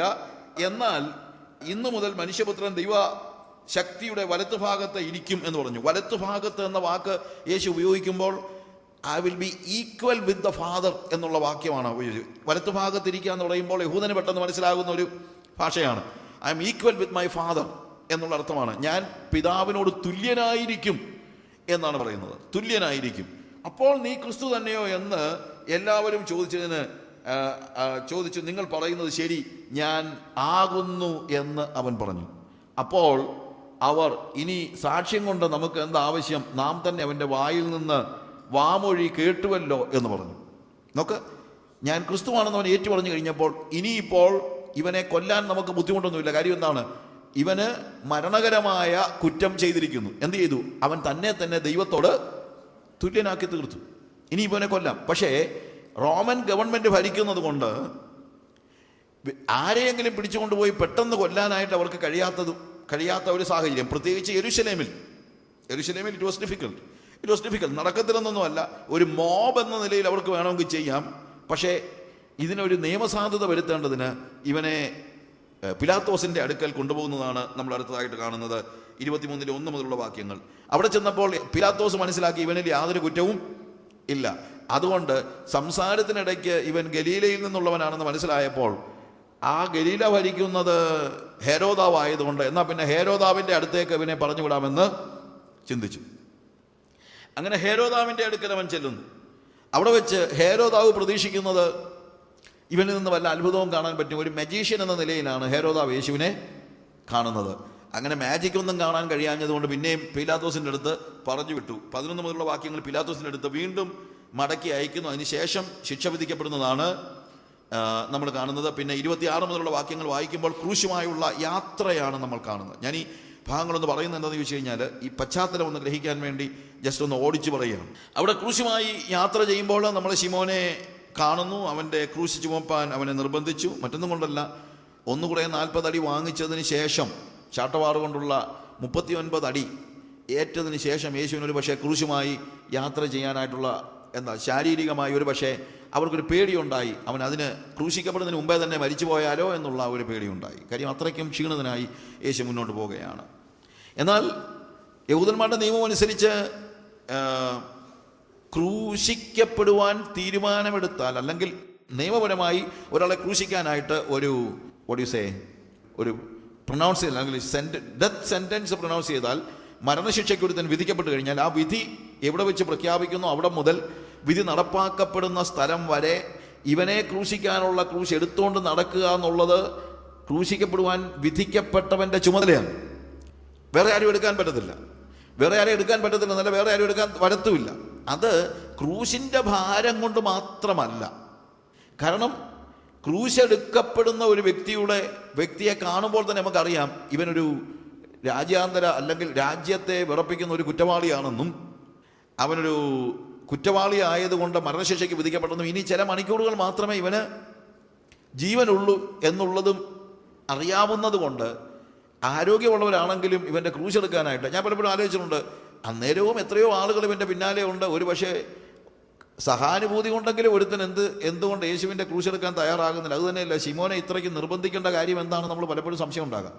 എന്നു ചോദിച്ചാൽ ക്രൂശിൻ്റെ വലിയ വലിപ്പത് കൊണ്ടോ ഭാരം കൊണ്ടോ, of course it is A heavy cross, അതിന് സംശയമൊന്നുമില്ല. അത് മാത്രമല്ല അവിടുത്തെ റീസൺ. ആ ക്രൂശ് എടുക്കുമ്പോഴുണ്ടാകുന്ന അവൻ്റെ ആ നാണക്കേടാണ്. ആ നാണംകേട്, അതായത് ഇപ്പം നിങ്ങളിപ്പോൾ ഒരു പോലീസുകാർ ചിലപ്പോൾ നിങ്ങളെ കാണത്തില്ലേ, രണ്ടുപേരെ ഹാൻഡ് കഫ് ഇട്ടുകൊണ്ട് കൈവിലങ്ങ് വെച്ചോണ്ട് പോകുന്ന കൂട്ടത്തിൽ വണ്ടിയിലൊക്കെ നമ്മളിരിക്കുമ്പോൾ തന്നെ ഹാൻഡ് കഫ് ഇട്ടൊക്കെ ആൾക്കാരെ എടുത്തിക്കൊണ്ട് പോകുന്ന നിങ്ങൾ കണ്ടിട്ടുണ്ടല്ലോ. അപ്പോൾ ഒരു പോലീസുകാരൻ നോക്കിയപ്പോഴത്തേക്ക് ഇവൻ്റെ ഹാൻഡ് കഫ് കൊണ്ട് ഇവൻ്റെ കൈ അങ്ങ് മുറിഞ്ഞ് പൊട്ടി ഇങ്ങനെ ചോര വന്നുകൊണ്ടിരിക്കുകയാണ്. അപ്പോൾ നിങ്ങളോട് ചോദിക്കുകയാണെന്ന് വെച്ചോ, അവൻ്റെ കൈ അങ്ങനെ പൊട്ടിയിരിക്കുക, ഒരു കാര്യം ചെയ്യുക, നിങ്ങളുടെ കയ്യിലോട്ട് അതൊന്നും ഇടട്ടെ എന്ന് ചോദിച്ചാൽ നിങ്ങൾ പറയുമോ ശരി, വലിയ പ്രയാസമൊന്നുമില്ലല്ലോ. ഇപ്പോൾ ഒരു ഹാൻഡ് കഫ് കയ്യിലോട്ട് ഇട്ടാൽ ഒന്നും സംഭവിക്കാനൊന്നുമില്ല, നമ്മളെ ചത്തു പോകും, ഒന്നുമില്ലല്ലോ. എന്നാൽ പിന്നെ എൻ്റെ കയ്യിലിട്ടിട്ടോ നിങ്ങൾ ആരെങ്കിലും പറയുമോ? ഇല്ല. എന്തുകൊണ്ടാണ് പറയാത്തത്? ഹാൻഡ് കഫ് അല്ലെങ്കിൽ കൈവിലങ്ങ് അത്ര വലിയ വേദന ഉണ്ടായിട്ടൊന്നുമല്ല. കൈവിലങ്ങിലുള്ള നിങ്ങളിങ്ങനെ നടക്കുന്ന കണ്ടു കഴിഞ്ഞാൽ, ആരെങ്കിലും കണ്ടു കഴിഞ്ഞാൽ എന്തായിരിക്കും അതിൻ്റെ അവസ്ഥ ഒന്ന് ആലോചിച്ച് അല്ലേ? ശരിക്കും യേശു ക്രിസ്തുവിൻ്റെ ക്രൂശ് എടുക്കാൻ ആളുകൾ തയ്യാറാകാഞ്ഞതിൻ്റെ കാരണം ആ ക്രൂശിൻ്റെ ഭാരം മാത്രമല്ല, ക്രൂശിൻ്റെ നിന്ദയാണ്. അതുകൊണ്ടാണ് ശിമോനെ നിർബന്ധിച്ച് ക്രൂശ് എടുപ്പിക്കുന്നത്. കുറേനക്കാരനായ ശിമോനെ നിർബന്ധിച്ച് ക്രൂശ് എടുപ്പിക്കുന്നത്. ആ സമയത്ത് 27 മുതലുള്ള വാക്യങ്ങൾ വായിക്കുമ്പോൾ നമ്മൾ കാണുന്നു സ്ത്രീകളുടെ കരച്ചിലാണ്. സ്ത്രീകൾ കരഞ്ഞപ്പോൾ കർത്താവ് എന്ത് പറഞ്ഞു? യെരൂശലേം പുത്രിമാരെ, നിങ്ങൾ എന്നെ ചൊല്ലി കരയണ്ട, നിങ്ങളെയും നിങ്ങളുടെ മക്കളെയും ചൊല്ലി കരയുവിൻ. എന്തുകൊണ്ടാണ് കർത്താവ് അങ്ങനെ പറയാൻ കാര്യം? കർത്താവ് പറയുന്നത് ഒരു പ്രത്യേകമായ പച്ചമരത്തോട്, മനുഷ്യൻ പച്ചമരത്തോട് ഇങ്ങനെ ചെയ്താൽ ഉണങ്ങിയ മരങ്ങളോട് എത്ര അധികം അല്ലേ? ഇവിടെ വരാൻ പോകുന്ന AD 70 നടക്കാൻ പോകുന്നതായ വലിയ പീഡാനുഭവത്തെ കർത്താവ് പറയുകയാണ്. നിർദോഷിയായ യേശുവിനോട് ഇതാണ് റോമൻ ഭരണാധികാരികൾ ചെയ്യുന്നതെങ്കിൽ, ഇനി വരാൻ പോകുന്ന അവരുടെ പീഡാകാലയളവിൽ നിങ്ങളുടെ മക്കൾക്ക്, അടുത്ത തലമുറ അനുഭവിക്കേണ്ടി വരുന്ന പീഡയെക്കുറിച്ചുള്ള വലിയ ഒരു പ്രവചനമാണ് യേശു കർത്താവ് അവിടെ നടത്തുന്നത്. നിന്റെ രക്തം ഞങ്ങളുടെ മേലും ഞങ്ങളുടെ മക്കളുടെ മേലും വരട്ടെ എന്ന് പറഞ്ഞപ്പോൾ ശരിക്കും AD 70 ശരിക്കും എന്താണ് യേശുവിൻ്റെ ക്രൂശീകരണത്തിൽ ഇസ്രായേൽ യഹൂദന്മാരായ ആളുകൾ പറഞ്ഞത് ചില വർഷങ്ങൾക്ക് ശേഷം ചരിത്രത്തിൽ നിറവേറുന്നത് ഒരു ചരിത്ര പാഠമാണ്. AD 70 യഹൂദന്മാരുടെ പീഡാകാലയളവ് എന്ന് പറയുന്നത്. പച്ചമരത്തോട് ഇങ്ങനെ ചെയ്താൽ ഉണങ്ങിയ മരത്തോട് എത്ര അധികം ചെയ്യും എന്ന് കർത്താവ്, യെരൂശലേം പുത്രിമാരെ, നിങ്ങൾ എന്നെ ചൊല്ലി കരയണ്ട, നിങ്ങളെയും നിങ്ങളുടെ മക്കളെയും ചൊല്ലിക്കരവിൻ. അവരുടെ അടുത്ത തലമുറയാണ് ഇത് മുഴുവൻ അനുഭവിക്കുന്നത്. 33 മുതലുള്ള വാക്യങ്ങൾ വായിക്കുമ്പോഴാണ് ക്രൂശീകരണത്തെ നമ്മൾ കാണുന്നത്. അവിടെയാണ് ആ ക്രൂശിൽ കിടന്നുകൊണ്ട് കർത്താവ് പറയുന്ന ആദ്യത്തെ വാക്കാണ് ഇവർ ചെയ്യുന്നത് എന്ന് അറിയായികയാൽ ഇവരോട് ക്ഷമിക്കണമേ എന്ന് പറയുന്ന വാക്ക്. The first saying of Jesus on the cross. ഈ വഴിയിലൂടെ യേശു കർത്താവിനെ നടത്തിക്കൊണ്ട് പോകുമ്പോൾ ധാരാളം ജനങ്ങൾ അവൻ്റെ കൂടെ ഉണ്ടായിരുന്നു. സ്ത്രീകൾ കരയാനുണ്ടായിരുന്നു, അവനോട് സഹാനുഭൂതിയുള്ള ഒത്തിരി പേരുണ്ടായിരുന്നു. പക്ഷേ ഗ്രാജുവലായിട്ട് ഇത് നാരോ ഡൗൺ ചെയ്ത് നമ്മൾ കാണുന്നത്. ജനങ്ങളുടെ അംഗസംഖ്യ കുറഞ്ഞു വരുന്നു. ക്രൂശിൻ്റെ ചുവട്ടിൽ വന്നപ്പോഴത്തേക്ക് ശരിക്കും പറഞ്ഞു കഴിഞ്ഞാൽ നമുക്ക് ഈ ജനങ്ങളുടെ വലിപ്പമൊന്നും കാണാൻ കഴിയുന്നില്ല. ശരിക്കും കുറച്ചുകൂടെ പുറകോട്ട് ആലോചിച്ചാൽ കഴിഞ്ഞ ഞായറാഴ്ച ഹോശന്നാ ദിനത്തിൽ അല്ലെങ്കിൽ കഴിഞ്ഞ ശബത്തിൽ ഹോശന്നാ ദിനത്തിൽ എത്രയോ ആളുകൾ ഇവൻ്റെ കൂടെ ഉണ്ടായിരുന്നു. നമ്മൾ ആലോചിക്കണം, ഹോശന്നാ ദിനത്തിൽ എത്രയോ ആളുകൾ ഉണ്ടായിരുന്നു. അവിടെ നിന്ന് ജനക്കൂട്ടം കുറഞ്ഞു വരികയാണ്. ഇതൊരു വാസ്തവമാണ്. നമ്മുടെ കൂട്ടത്തിലും ഞാൻ അതിനെക്കുറിച്ച് പറയണമെന്ന് എനിക്കുണ്ട്. സമയമനുസരിച്ച് ഞാൻ അതിനെക്കുറിച്ച് പറയാം. നമുക്കും പലപ്പോഴും ഉള്ളതാണ്. ഹോശന്നയിൽ പാടാൻ ഇഷ്ടംപോലെ ആളുകൾ കാണും, പക്ഷേ ക്രൂശിൻ്റെ ചുവട്ടിൽ നിൽക്കാൻ ആളുകൾ കാണുകയില്ല. അത് ക്രിസ്തീയ ജീവിതത്തിലെ ഒരു വലിയ പാഠമാണ്. ക്രിസ്തീയ പ്രഘോഷണത്തിൽ നമ്മൾ തിരിച്ചറിയേണ്ട കാര്യമാണ്. അതുകൊണ്ടാണ് ഹോശന്ന മാത്രം പാടാൻ ഇന്ന് നമ്മുടെ പ്രസംഗകർ നടക്കുന്നത്. അതിനപ്പുറത്ത് ക്രൂശിൻ്റെ സന്ദേശം പറയാൻ ആളുകളില്ല. കാര്യം ക്രൂശിൻ്റെ സന്ദേശം പറഞ്ഞു കഴിഞ്ഞാൽ ആൾ പൊഴിയാൻ തുടങ്ങും. ക്രൂശിലേക്ക് നടക്കും തോറും ആളുകളുടെ അംഗസംഖ്യ കൂടുകയല്ല, എന്താ സംഭവിക്കുന്നത്? കുറഞ്ഞുകൊണ്ടിരിക്കും എന്ന് നമുക്ക് കാണാം. ഇവിടെ ഈ വാക്കുകളെ നമ്മൾ അനലൈസ് ചെയ്യാനായിട്ട് പരിശ്രമിക്കുകയാണ്. ഇവർ ചെയ്യുന്നത് എന്തെന്ന് അറിയായികയാൽ, ഇഗ്നറൻസ് ആണ്. ഇഗ്നറൻസ്, അതിൻ്റെ അർത്ഥം ഞാൻ രാവിലെ പറഞ്ഞല്ലോ, അറിവില്ലാത്തത് കൊണ്ട് എന്ത് ചെയ്താലും കുഴപ്പമില്ല എന്ന് നമുക്ക് ചിലപ്പോൾ ഒരു ചിന്തയുണ്ട്. ചിലപ്പോൾ നമ്മൾ പറയുമല്ലോ, അവൾ അറിയാതെ ചെയ്തതല്ലേ. അറിയാതെ ചെയ്താലും അറിഞ്ഞു ചെയ്താലും ചെയ്യുന്ന കാര്യത്തിൻ്റെ ശിക്ഷ നമ്മൾ അനുഭവിക്കേണ്ടി വരുമെന്നുള്ളത് നിങ്ങൾ മറന്നു പോകരുത്. ഞാൻ രാവിലെ പറഞ്ഞതുപോലെ നമ്മൾ ഇലക്ട്രിക് വയർ 2 കൂടെ കൂട്ടിപ്പിടിച്ച് കഴിഞ്ഞാൽ നമുക്ക് കറണ്ട് അടിക്കും. കുഞ്ഞറിയാതെ കൈ കൊണ്ട് ഒരു സോക്കറ്റിനകത്ത് കൈ ഇട്ടിട്ട് സ്വിച്ച് ഓൺ ചെയ്താലും കറണ്ട് അടിക്കും. അറിഞ്ഞുകൊണ്ട് ചെയ്താലും അറിയാതെ ചെയ്താലും കറണ്ട് അടിക്കും എന്നുള്ളത് നമ്മൾ മനസ്സിലാക്കണം. എന്നാൽ അതേസമയം നമ്മൾ ഓർക്കണം, ഇവിടുത്തെ ഒരു പ്രത്യേകത, ഇവർ ചെയ്യുന്നത് എന്തെന്നറിയായിക്കാൽ ഇവരോട് ക്ഷമിക്കണമെന്ന് കർത്താവ് പറയേണ്ടി വരുന്നത് എന്തുകൊണ്ടാണ്? ശരിക്കും പറഞ്ഞാൽ ഒരു ഇന്റർസെഷനാണ് ഇവിടെ കാണുന്നത്, ഒരു മധ്യസ്ഥതയാണ്. കർത്താവേ, പിതാവേ, ഇവർ ചെയ്യുന്നത് എന്തെന്നറിയായിക്കാൽ ഇവരോട് ക്ഷമിക്കണമെന്ന് പറയാൻ കാര്യം എന്താണ്? അറിയാതെ ചെയ്താലും ശിക്ഷ ഉള്ളത് കൊണ്ടാണ് പറയേണ്ടി വരുന്നത്. അല്ലെ പിന്നെ പറയേണ്ട കാര്യമില്ലായിരുന്നല്ലോ. ഞാൻ പറഞ്ഞ മനസ്സിലായില്ലേ? അതായത് യേശുവിനെതിരെ ഈ ജനങ്ങൾ ചെയ്തതിനകത്ത് അറിവില്ലായ്മയുടെ അംശം ഉണ്ടെങ്കിലും അറിവില്ലായ്മ കൊണ്ട് അവരുടെ തെറ്റ് ക്ഷമിക്കപ്പെടുന്നില്ല. ക്ഷമിക്കപ്പെടണമെങ്കിൽ മധ്യസ്ഥത ആവശ്യമാണ്. യേശുവിൻ്റെ ഒന്നാമത്തെ തിരുമൊഴി മധ്യസ്ഥതയാണ്, മറ്റുള്ളവർക്ക് വേണ്ടിയുള്ള മധ്യസ്ഥതയാണ്. ഇവർ ചെയ്യുന്നത് എന്തെന്നറിയായികയാൽ ഇവരോട് ക്ഷമിക്കണമേ. മധ്യസ്ഥതയാണ്. മധ്യസ്ഥതയുടെ അഭാവത്തിൽ പാപം ക്ഷമിക്കപ്പെടുന്നില്ല. പുത്രൻ പക്ഷപാതം ചെയ്യുന്നത് കൊണ്ടാണ് അറിവില്ലായ്മ കൊണ്ട് ചെയ്ത പാപം തന്നെ ക്ഷമിക്കപ്പെടുന്നത്. അപ്പം പിന്നെ അറിഞ്ഞുകൊണ്ട് ചെയ്യുന്ന പാപത്തിൻ്റെ കാര്യത്തെക്കുറിച്ച് നമുക്ക് പറയേണ്ടതുണ്ടോ? അറിവില്ലാതെ മനുഷ്യൻ ചെയ്യുന്ന പാപങ്ങൾ പോലും ശിക്ഷിക്കപ്പെടാതെ വിടണമെങ്കിൽ, അല്ലെങ്കിൽ ശിക്ഷയിൽ നിന്ന് അതിന് മോചനം പ്രാപിക്കണമെങ്കിൽ എന്ത് വേണം? പുത്രന്റെ മധ്യസ്ഥത അനിവാര്യമാണെന്ന് നിങ്ങൾ ആലോചിക്കണം. പ്രിയമുള്ളവരെ, പാപക്ഷമ എന്നുള്ളത് അത് അറിഞ്ഞു ചെയ്താലും അറിയാതെ ചെയ്താലും നീതിയിൽ നിന്നല്ല, കരുണയിൽ നിന്നാണ്. പാപക്ഷമയ്ക്ക് കരുണ മാത്രമേ പിൻബലമായിട്ടുള്ളൂ. വേദോസം പഠിപ്പിക്കുന്നില്ല, ദൈവം തൻ്റെ കരുണയിൽ, തൻ്റെ പൊറുമയിൽ നമ്മുടെ പഴയ കാലത്തെ ഓർക്കാതെ, നീതിയിലല്ല, അത് നമ്മുടെ അവകാശമല്ല, ഒരു വ്യക്തിക്കും ദൈവസന്നിധി ചെന്നിട്ട് പറയാൻ പറ്റുന്നത് അതിപ്പോൾ ഞാൻ അറിയാതെ ചെയ്തതല്ലേ. ചിലപ്പോൾ ആളുകൾ പറയുന്ന കാര്യമാണ്, അതിപ്പോൾ ഞാൻ അറിയാതെ ചെയ്തതല്ലേ. നിങ്ങൾ അറിയാതെ ചെയ്താലും അറിഞ്ഞു ചെയ്താലും പാപക്ഷമ ആവശ്യമാണ്. ഞാൻ പറഞ്ഞ മനസ്സിലായല്ലോ? നമ്മളൊക്കെ വാസ്തവത്തിൽ മനസ്സിലാക്കേണ്ട ഒരു നമ്മുടെ ഒരു മനോഭാവമാണ്. നമ്മുടെ മനോഭാവമാണ് എന്ത്? ഞാൻ അറിയാതെ ചെയ്തതല്ലേ, ഞാൻ പറഞ്ഞോണ്ട് ചെയ്തതാണോ? ചിലപ്പോൾ ആളുകൾ ചോദിക്കുന്നതിനെ കേട്ടിട്ടില്ലേ? അപ്പം ഞാനിപ്പോൾ പറഞ്ഞോണ്ട് ചെയ്തതാണോ? നിങ്ങൾ അറിയാതെ ചെയ്താലും അറിഞ്ഞുകൊണ്ട് ചെയ്തു കഴിഞ്ഞാലും തെറ്റാണ്. നിങ്ങൾ അറിഞ്ഞുകൊണ്ട് ചെയ്താലും അറിയാതെ ചെയ്താലും തെറ്റിന് ശിക്ഷയുണ്ട്. ആ ശിക്ഷയിൽ നിന്ന് നിങ്ങൾക്ക് ഇളവ് ലഭിക്കണമെങ്കിൽ, പാപമോചനം ലഭിക്കണമെങ്കിൽ ആകെ ഒരു മാർഗമേ ഉള്ളൂ. എന്താണ്? പുത്രന്റെ, മനസ്സിലാക്കണം, പുത്രന്റെ മധ്യസ്ഥത മാത്രമേ എൻ്റെ അറിയാതെയും അറിഞ്ഞുകൊണ്ടുമുള്ള പാപത്തിന്റെ ശിക്ഷയിൽ നിന്ന് എനിക്ക് വിടുതൽ നൽകുന്നുള്ളൂ. Nothing else. കാരണം പാപക്ഷമ നീതിയിൽ നിന്നല്ല, കരുണയിൽ നിന്നാണ്. You get me my friends? പാപക്ഷമ നീതിയിൽ നിന്നല്ല. നമുക്ക് ഒരു കാരണവശാലും ദൈവസന്നിധിയിൽ നീ എൻ്റെ കുറ്റം ക്ഷമിക്കാൻ ഞാൻ യോഗ്യനാണെന്ന് പറയാൻ പറ്റത്തില്ല. യോഗ്യനാണെന്ന് പറഞ്ഞാൽ നീതിയായി. യോഗ്യത ഉള്ളത് എപ്പോഴാണ്? നീതി ഉള്ളപ്പോഴാണ് എനിക്ക് എന്തുണ്ടാകുന്നത്? യോഗ്യത ഉണ്ടാകുന്നത്.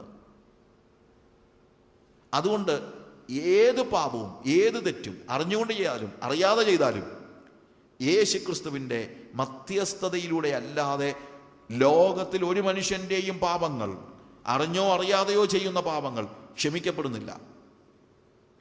അതുകൊണ്ടാണ് യേശു പ്രാർത്ഥിക്കേണ്ടി വരുന്നത്. കർത്താവേ, ഇവരറിഞ്ഞുകൊണ്ട് ചെയ്യുന്നതാണ്, ഇവരോട് ക്ഷമിക്കണമെന്നല്ല പറയുന്നത്. അറിയാതെ ചെയ്തതായിട്ടും മധ്യസ്ഥത അനിവാര്യമാകുന്നു എന്നുള്ളതാണ് നമുക്ക് മനസ്സിലാക്കാൻ കഴിയുന്നത്. പാപക്ഷമയിൽ നീതിയില്ല, എന്തേ ഉള്ളൂ? കരുണയേ ഉള്ളൂ എന്ന് നിങ്ങൾ മനസ്സിലാക്കണം.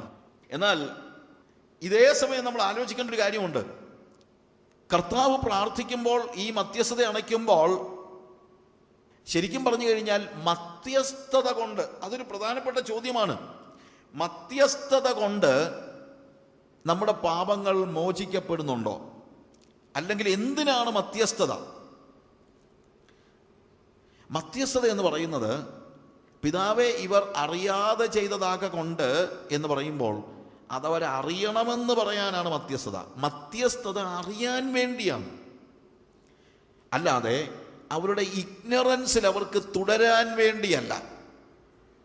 ചില ആളുകൾ പറയാറുണ്ട്, ഓ ഇതൊക്കെ കൂടുതൽ കേൾക്കാതിരിക്കുകയാണ് നല്ലത്, കേട്ട് കഴിഞ്ഞാൽ പിന്നെ അറിയുന്നവന് കൂടുതൽ അടി കിട്ടുമെന്നാ, ഇതൊക്കെ അറിയാതെ അങ്ങ് ജീവിച്ചാൽ വലിയ കുഴപ്പമില്ലെന്ന് ചില ആളുകൾ പറയുന്നത് ഞാനും കേട്ടിട്ടുണ്ട്.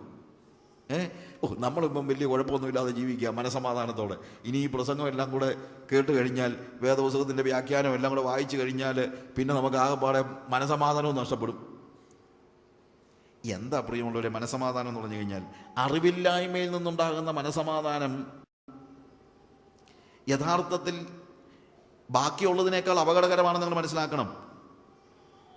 നിങ്ങൾ കിടക്കുന്ന തലയണയുടെ അടിയിൽ ഒരു മൂർഖൻ പാമ്പ് ഇരിക്കുന്നു എന്ന് വെക്കുക.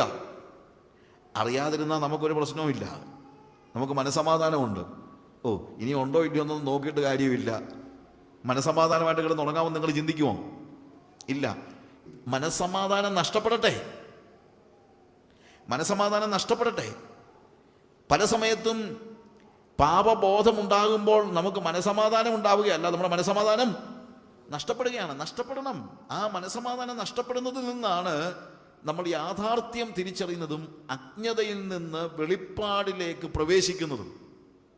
അതുകൊണ്ട് അജ്ഞതയിൽ തുടരാൻ ആരും പരിശ്രമിക്കരുത് പ്രിയമുള്ളവരെ.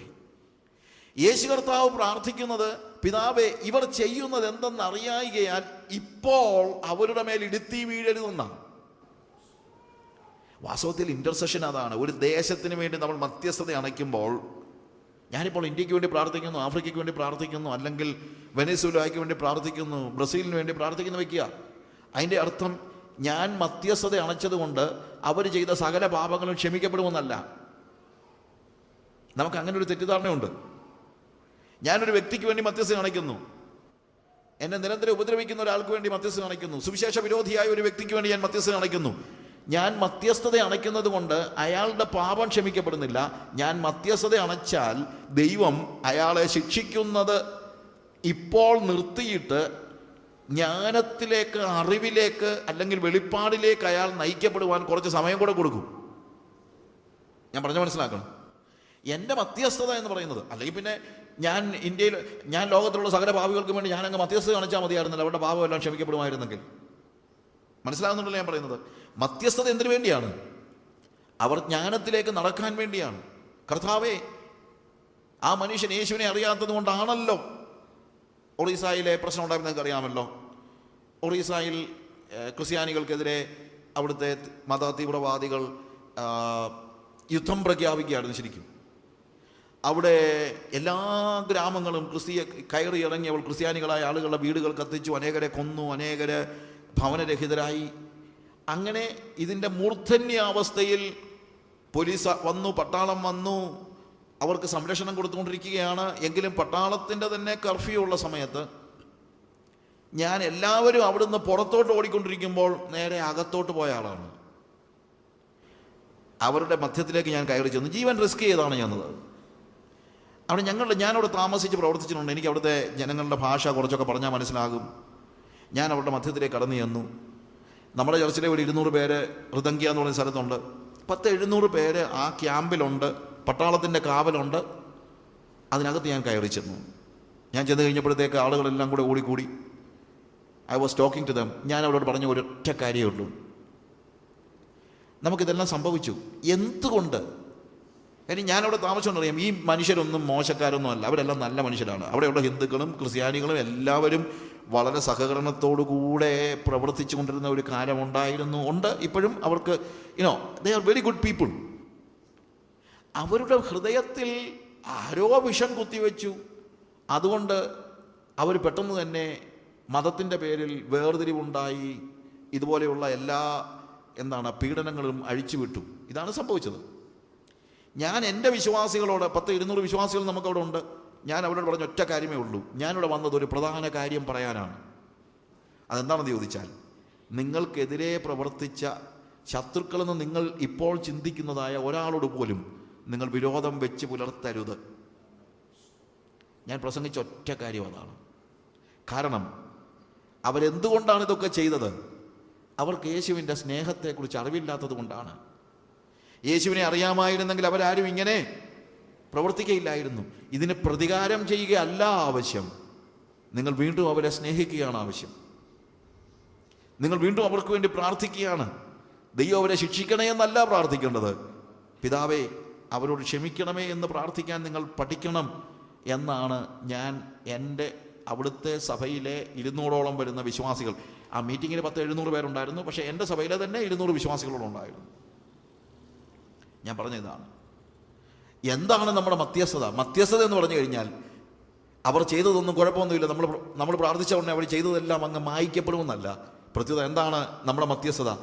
പിതാവേ നിന്റെ സ്നേഹം എന്നുള്ളത്. അവരെന്തുകൊണ്ടാണ് ഇത് ചെയ്തത്? അവർ അറിവില്ലായ്മ കൊണ്ടാണ് ഇത് ചെയ്തത്. അവരെ അറിവിലേക്ക് നയിക്കണമേ എന്നുള്ളതാണ് മധ്യസ്ഥത. നമ്മൾ എന്തിനു വേണ്ടിയാണ് മധ്യസ്ഥത അണയ്ക്കുന്നത്? നമ്മൾ മധ്യസ്ഥത അണയ്ക്കുന്നത്, കർത്താവേ അവരെന്തുകൊണ്ട് ഇത് ചെയ്തു? അവർക്ക് അറിവില്ലാത്തത് കൊണ്ട് ഇത് ചെയ്തു. എന്തിനാണ് ഞാൻ പ്രാർത്ഥിക്കുന്നത്? കർത്താവേ അവരെ നീ എന്ത് ചെയ്യണം? അറിവിലേക്ക് നയിക്കണം. അറിവിലേക്ക് നയിക്കപ്പെടുന്നത് വരെ പിതാവേ അവരോട് ക്ഷമ കാണിക്കണം. അറിവിലേക്ക് നയിക്കപ്പെടുന്നത് വരെയും അവരെ നീ ശിക്ഷിക്കരുത്. അതാണ് വാസ്തവത്തിൽ മധ്യസ്ഥത എന്ന് പറയുമ്പോൾ. ശരിക്കും യേശു കർത്താവിൻ്റെ പ്രാർത്ഥനയുടെ പൊരുളതാണ്, ആ മധ്യസ്ഥതയുടെ പൊരുളതാണ്. അതുകൊണ്ടാണ് ഞാൻ പറഞ്ഞത്, ഒരു അറിവില്ലായ്മ കൊണ്ട് പാപം ചെയ്യുന്നവർക്ക് വേണ്ടിയും നമ്മൾ എന്ത് ചെയ്താലേ പറ്റുള്ളൂ? മധ്യസ്ഥത കാണിച്ചാലേ പറ്റുള്ളൂ. ഇഗ്നറൻസിൽ നിന്ന് പാപം ചെയ്യുന്നവർക്ക് വേണ്ടിയും നമ്മൾ മധ്യസ്ഥത കാണിക്കണം. പ്രിയമുള്ളവരെ, ഇഗ്നറൻസിൽ നിന്ന് പാപം ചെയ്യുന്നത് അക്രൈസ്തവർ മാത്രമൊന്നുമല്ല. ഇഗ്നറൻസിൽ നിന്ന് പാപം ചെയ്യുന്നത് നമ്മുടെ സഭയിലുള്ളവരുമുണ്ട്, വിശ്വാസികളുമുണ്ട്. നമ്മിൽ നല്ലൊരു ശതമാനം ആളുകളും ചിന്തിക്കുന്നത്, കർത്താവ് കൃപായുഗത്തിലായതുകൊണ്ട് എന്തോ ചെയ്താലും കുഴപ്പമില്ല എന്ന് ചിന്തിക്കുന്ന ഇഗ്നറൻസ് നമുക്കുണ്ട്. നമ്മുടെ ചിന്ത, അത് സാരമില്ല, നമ്മൾ കൃപയാൽ രക്ഷിക്കപ്പെട്ടില്ലേ ബ്രദറെ, ഇനിയിപ്പോൾ എന്തെങ്കിലുമൊക്കെ ചെയ്തു കഴിഞ്ഞാലും കർത്താവൊക്കെ ക്ഷമിച്ചോളും എന്ന് ചിന്തിക്കുന്ന ഇഗ്നറൻസ് നമുക്കുണ്ട്. നമ്മുടെ കുഞ്ഞുങ്ങൾ പാപം ചെയ്യുന്നത് എന്തുകൊണ്ടാണ്? ഇന്നത്തെ തലമുറ ഏതൊക്കെ നിലയിൽ പാപം ചെയ്യുന്നു എന്നുള്ളത് നിങ്ങൾക്ക് ഞാൻ പറയുന്നതിനേക്കാൾ കൂടുതൽ അറിയാമെന്നാണ് എൻ്റെ ചിന്ത. അത് ഞാൻ പറയാതിരിക്കാൻ ആണ് എൻ്റെ ഹൃദയത്തിലെ ആഗ്രഹം. കാരണം അത്രയ്ക്കും തകർന്ന, അത്രയ്ക്കും വികൃതമായ ഒരു തലമുറയാണ് നമ്മുടേത്. വികൃതമായ തലമുറ. നിങ്ങളുടെ മക്കൾ, നിങ്ങളുടെ ഓരോരുത്തരുടെയും മക്കൾ, ആരും എൻ്റെ കുഞ്ഞ് അങ്ങനെ അല്ലെന്നൊന്നും പറയണ്ട. പലപ്പോഴും ആളുകളോട് പറയുമ്പോൾ ഞങ്ങളുടെ കുഞ്ഞ് അങ്ങനൊന്നുമല്ല. നിങ്ങൾക്ക് നിങ്ങളുടെ കുഞ്ഞിനെ അറിയത്തില്ല. അവൻ എവിടെ പോകുന്നു, അവൾ എവിടെ പോകുന്നു, അവൻ എന്ത് കാണുന്നു, അവൾ എന്ത് സൂക്ഷിക്കുന്നു, വാച്ച് ചെയ്യുന്നു, അവരുടെ ബന്ധങ്ങൾ എന്താണ്, അവരുടെ ബന്ധങ്ങൾ എന്താണ്, ഇത് പലപ്പോഴും നമുക്ക് മനസ്സിലാകുന്നില്ല. ഇയ്യോബിൻ്റെ കാര്യത്തിൽ എനിക്കുണ്ടായിരിക്കുന്ന ഒരു വലിയ കാര്യം അതാണ്. ഇയ്യോബ് തൻ്റെ മക്കളെല്ലാവരും കൂടെ ഒരുമിച്ച് കൂടുമ്പോൾ അവർ പാപം ചെയ്തു പോയെങ്കിലോ എന്ന് വെച്ച് ഇയ്യോബ് കുഞ്ഞുങ്ങളെ വളരെ, ഐ ഡോണ്ട് തിങ്ക് ഏലി കുഞ്ഞുങ്ങളെ വളർത്തിയ പോലൊന്നും അല്ല ഇയ്യോബ് കുഞ്ഞുങ്ങളെ വളർത്തിയത്. നിങ്ങൾക്കറിയാം, വളരെ ആത്മീയതയിൽ കുഞ്ഞുങ്ങളെ വളർത്തിയവനായ ഇയ്യോബ് തൻ്റെ മക്കളുടെ സെലിബ്രേഷൻസ്, ഇന്നത്തെ പിള്ളേരുടെ ഒരു പ്രത്യേകതയാണ് സെലിബ്രേഷൻസ്. പണ്ടത്തെ പോലൊന്നും അല്ല. ഇന്ന് പിള്ളേർക്ക് ഇഷ്ടം പോലെ എന്തുണ്ട്? സെലിബ്രേഷൻസ് ഉണ്ട്. They are celebrating. ആ സെലിബ്രേഷൻ്റെ സ്ഥലങ്ങളിൽ കൂട്ടുകൂടി അവർ കാണിക്കുന്ന കോപ്രായങ്ങൾക്കിടയ്ക്ക്, ആ വാക്ക് തന്നെ ഞാൻ ഉപയോഗിക്കുകയാണ്, കൂട്ടുകൂടി അവർ കാണിക്കുന്ന കോപ്രായങ്ങൾക്കിടയ്ക്ക് ദൈവികമല്ലാതെ എന്തെങ്കിലും സംഭവിച്ചു പോയാലോ എന്ന് പേടിച്ച്, ഇയ്യോബ് തൻ്റെ മക്കൾക്ക് വേണ്ടി അവർ പാപം ചെയ്തു പോയെങ്കിലോ എന്ന് പേടിച്ച് യാഗം കഴിച്ച അനുഭവമാണ് വേദപുസ്തകത്തിൽ കാണുന്നത്. ഇയ്യോബിൻ്റെ മക്കളുടെ കാര്യത്തിൽ അത്രയും ആവശ്യമായിരുന്നെങ്കിൽ പ്രിയമുള്ളവരെ, നിങ്ങളുടെയൊക്കെ എൻ്റെയൊക്കെ മക്കൾക്ക് വേണ്ടി നമ്മൾ എത്രയധികം ഇൻ്റർസെഷൻ നടത്തണം, എത്രയധികം മധ്യസ്ഥത അണയ്ക്കണം. We need to see that we are praying for our younger generation, standing in between God and our children. ദൈവത്തിനും നമ്മുടെ കുഞ്ഞുങ്ങൾക്കും മധ്യത്തിൽ മധ്യസ്ഥത അണച്ചുകൊണ്ട്, പിതാവേ, അവർ അറിയാതെ എന്തെങ്കിലും ചെയ്തെങ്കിൽ എന്നല്ല, ചെയ്തുകൊണ്ടിരിക്കുകയാണ് എന്ന് പറഞ്ഞ് കരഞ്ഞ് പ്രാർത്ഥിക്കുന്ന മാതാപിതാക്കളാണ് ഇവിടെ ആവശ്യം. നിങ്ങളുടെ കുഞ്ഞുങ്ങളുടെ എഞ്ചിനീയറിംഗ് അഡ്മിഷന് വേണ്ടിയോ നിങ്ങളുടെ കുഞ്ഞിൻ്റെ ക്ലാസ് പരീക്ഷയ്ക്ക് വേണ്ടിയോ ഉപവാസമെടുത്ത് പ്രാർത്ഥിക്കാൻ നിങ്ങൾക്ക് പ്രയാസമൊന്നുമില്ലല്ലോ. പക്ഷെ നിങ്ങളുടെ കുഞ്ഞുങ്ങൾ പാപം ചെയ്തു പോയെങ്കിലോ എന്ന് പേടിച്ച് അവർക്ക് വേണ്ടി അവരൊരു വിശുദ്ധ പ്രജയായി ദൈവത്തിൻ്റെ സന്നിധിയിൽ നിങ്ങൾ മടക്കി കൊടുക്കേണ്ടതാണെന്നുള്ള ബോധ്യത്തോടു കൂടെ അവർക്ക് വേണ്ടി മധ്യസ്ഥത അണയ്ക്കാൻ നമുക്ക് എത്രയോ അത്യാവശ്യമായിരിക്കുന്നു. നിങ്ങളുടെ കുഞ്ഞുങ്ങൾ കർത്താവിനെ ഒന്ന് അറിയട്ടെ. ഞാൻ പറയട്ടെ, നമ്മുടെ മിക്ക കുഞ്ഞുങ്ങൾക്കും കർത്താവിനെ വേണ്ട രീതിയിൽ അറിയത്തില്ല, പേഴ്സണൽ എൻകൗണ്ടർ ഇല്ല. ഞാൻ ഇന്ന് രാവിലെ പറഞ്ഞതുപോലെ നമുക്ക് തന്നെ അത് നഷ്ടപ്പെട്ടുകൊണ്ടിരിക്കുന്ന ഒരു കാലഘട്ടമാണിത്. യേശു എനിക്ക് ആരാണെന്ന് ചോദിച്ചാൽ അവൻ എൻ്റെ ആത്മമണവാളനെന്ന് നെഞ്ചത്തടിച്ച് പറയാൻ കഴിയുന്ന ഒരു തലമുറ ഇല്ലാതെയായിക്കൊണ്ടിരിക്കുകയാണ് നമ്മൾ പറയുന്ന വേർപെട്ട സഭകളിലും. പകരം യേശു എനിക്ക് എന്ത് ചെയ്തു എന്ന് പറയുന്ന ഒരു തലമുറയായിട്ട് നമ്മൾ മാറിയിരിക്കുകയാണ്. നമ്മുടെ സാക്ഷ്യങ്ങളൊക്കെ നിങ്ങളൊന്ന് കേട്ട് നോക്കുക. നിങ്ങളുടെ സഭയിലൊക്കെ സാക്ഷ്യങ്ങൾ പറയുമ്പോൾ നിങ്ങളൊന്ന് ആലോചിച്ച് നോക്ക്. നിങ്ങൾ യേശുവുമായിട്ടുള്ള റിലേഷനാണോ പറയുന്നത്, അതോ യേശു നിങ്ങൾക്ക് ആരാണെന്നാണോ പറയുന്നത്? ചിലപ്പോൾ അറിയാതെ നമ്മൾ ചിലപ്പോൾ പറയുമായിരിക്കും, യേശു എനിക്ക് നല്ലവനും വല്ലവനുമായിരുന്നെന്ന്. വല്ലഭൻ എന്ന് പറയുന്നതിന് ചിലപ്പം ചിലർ പറയുന്നത് യേശു എനിക്ക് നല്ലവനും വല്ലവനുമായിരുന്നെന്നൊക്കെയാണ്. യേശു എനിക്ക് നല്ലവനും വല്ലഭനുമായിരുന്നെന്ന് സാക്ഷി പറയുന്ന ആളുകളോട് ഞാൻ ചിലപ്പോൾ ചോദിക്കാറുണ്ട്, എന്നും ഇത് പറഞ്ഞുകൊണ്ടിരുന്നിട്ടുള്ള കാര്യം എന്താ? യേശുവിന് വേറെ വല്ലതും ആകാൻ പറ്റുമോ? യേശുവിന് ഇപ്പം ദുഷ്ടനും ചതിയനും ഒന്നും ആകാൻ പറ്റത്തില്ലല്ലോ. പറ്റുമോ? യേശുവിന് എന്ത് മാത്രമേ ആകാൻ പറ്റുള്ളൂ? നല്ലവനും വല്ലഭനും ആകാനേ പറ്റുള്ളൂ. യേശു നിനക്ക് നല്ലവനും വല്ലഭനുമാണെന്ന് നീ പറഞ്ഞു, പക്ഷെ നീ യേശുവിനാരാണ്? അത് മിണ്ടത്തില്ല. യേശു നിനക്കെന്ത് ചെയ്തു എന്ന് നീ എപ്പോഴും പറയുമല്ലോ സാക്ഷ്യം. യേശുവിന് നീ എന്താ ചെയ്യുന്നത്? നിനക്ക് യേശു ആരാണ്, യേശു നിനക്കാരാണെന്നുള്ളത് നീ പറയുമ്പോൾ നിനക്ക് യേശു ആരാണെന്നുള്ളത് പറ. Who is Jesus to you? വാക്കുകളിലുള്ള കളിയൊന്നുമല്ല ആവശ്യം, റിലേഷൻ, ബന്ധമാണ് അത്യാവശ്യം. അവൻ എൻ്റെ ആത്മമണവാളൻ എന്ന് നെഞ്ചത്ത് കൈവച്ചുകൊണ്ട് പറയുന്ന ആ ബന്ധം നിങ്ങൾക്ക് നഷ്ടപ്പെട്ടെങ്കിൽ നിങ്ങളുടെ മക്കൾക്ക് എത്രയധികം ആ റിലേഷനിലേക്ക്, അറിവിലേക്ക്. അതുകൊണ്ടാണ് ഞാൻ പറഞ്ഞത് അറിവിലേക്ക് എന്നുള്ള വാക്ക് ഞാൻ ഉപയോഗിക്കാൻ കാര്യം അതാണ്. യേശു എന്താ പറയുന്നത്? പിതാവേ, ഇവർ അറിവില്ലാത്തവരാണ്. They do not know what they do. അവരെന്താണ് ചെയ്യുന്നതെന്ന് അവർക്കറിയില്ല. അതുകൊണ്ട് നീ എന്ത് ചെയ്യണം? അവരെ അറിവിലേക്ക് നയിക്കണം, അവരെ അറിവിലേക്ക് നയിക്കണം. പ്രിയമുള്ളവരെ, നമ്മുടെ മധ്യസ്ഥത, നമ്മുടെ അടുത്ത തലമുറ ദൈവബന്ധത്തിൽ അറിവിലേക്ക് നയിക്കപ്പെടുന്നതിനാണ്. നിങ്ങൾ നിങ്ങളുടെ കുഞ്ഞുങ്ങൾക്ക് വേണ്ടി മുട്ടിന്മേൽ നിന്നൊന്ന് കരഞ്ഞ് പ്രാർത്ഥിക്കുക. കർത്താവേ, എൻ്റെ കുഞ്ഞ് യേശുവുമായിട്ടുള്ള ഒരു വ്യക്തിപരമായ അറിവിലേക്ക്, വ്യക്തിപരമായ ഒരു ബന്ധത്തിലേക്ക്, എൻ്റെ മകനും എൻ്റെ മകളും എൻ്റെ മക്കൾ അവർ യേശുവിനെ ആത്മമണവാളനാക്കി കാണുന്ന ഒരവസ്ഥയിലേക്ക്, കർത്താവിനോടുള്ള ആ റിലേഷൻ സൂക്ഷിക്കാനായിട്ട് എൻ്റെ മക്കളെ ഒന്ന് വളർത്തണേ. ഞായറാഴ്ച വന്ന് ഏതെങ്കിലും ഒരു വാക്യം കാണാതെ പഠിക്കുന്നത് കൊണ്ടൊന്നും നിങ്ങൾ ചിന്തിക്കരുത്. വാക്യം കാണാതെ പറയുന്നവരെല്ലാം സ്വർഗത്തിൽ പോകും നിങ്ങൾ ആരും ചിന്തിക്കരുത്. വാക്യം കാണാതെ തന്നെ പറയാൻ പറയത്തില്ല. യഹോവ എൻ്റെ എൻ്റെ എൻ്റെ എൻ്റെ യഹോവ എൻ്റെ എന്ന് പറഞ്ഞോളാം വാക്യം പറയുന്നു. 12 പ്രാവശ്യം പറഞ്ഞ ചൊടി പാസ് പറയും, ആ ഇരി വിക്കി 4 സാക്ഷ്യം പറഞ്ഞു കഴിഞ്ഞിട്ട്, സാക്ഷ്യമല്ല 4 വാക്യം വായിച്ചേച്ച്, രണ്ട് വാക്യം വായിച്ചേച്ച് പാസ് പറയും ഇരി. ഓ, എന്തൊരു ആശ്വാസം ആ കൊച്ചിന്. ഞാൻ കളിയായി പറയുന്നതല്ല.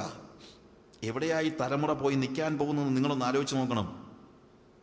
ഇവിടെയാണ് മധ്യസ്ഥത ആവശ്യമായിരിക്കുന്നത്. നിങ്ങളുടെ കുഞ്ഞിന് യേശുവിനോടുള്ള യഥാർത്ഥ ബന്ധം സ്ഥാപിക്കപ്പെട്ടിട്ടുണ്ടോ? അറിവിലേക്ക് നയിക്കപ്പെട്ടിട്ടുണ്ടോ? ഇൻ്റർസെഷൻ എന്താണ്? ആത്യന്തികമായി ഇൻ്റർസെഷൻ പാപമോചനം നൽകുന്നില്ല. അത് നിങ്ങൾ ഓർക്കണം. ഇന്റർസെഷൻ ആളുകൾ മാനസാന്തരത്തിലേക്ക് നയിക്കപ്പെടുവാൻ വേണ്ടിയാണ്, ആളുകൾ അറിവിലേക്ക് നയിക്കപ്പെടുവാൻ വേണ്ടിയാണ്.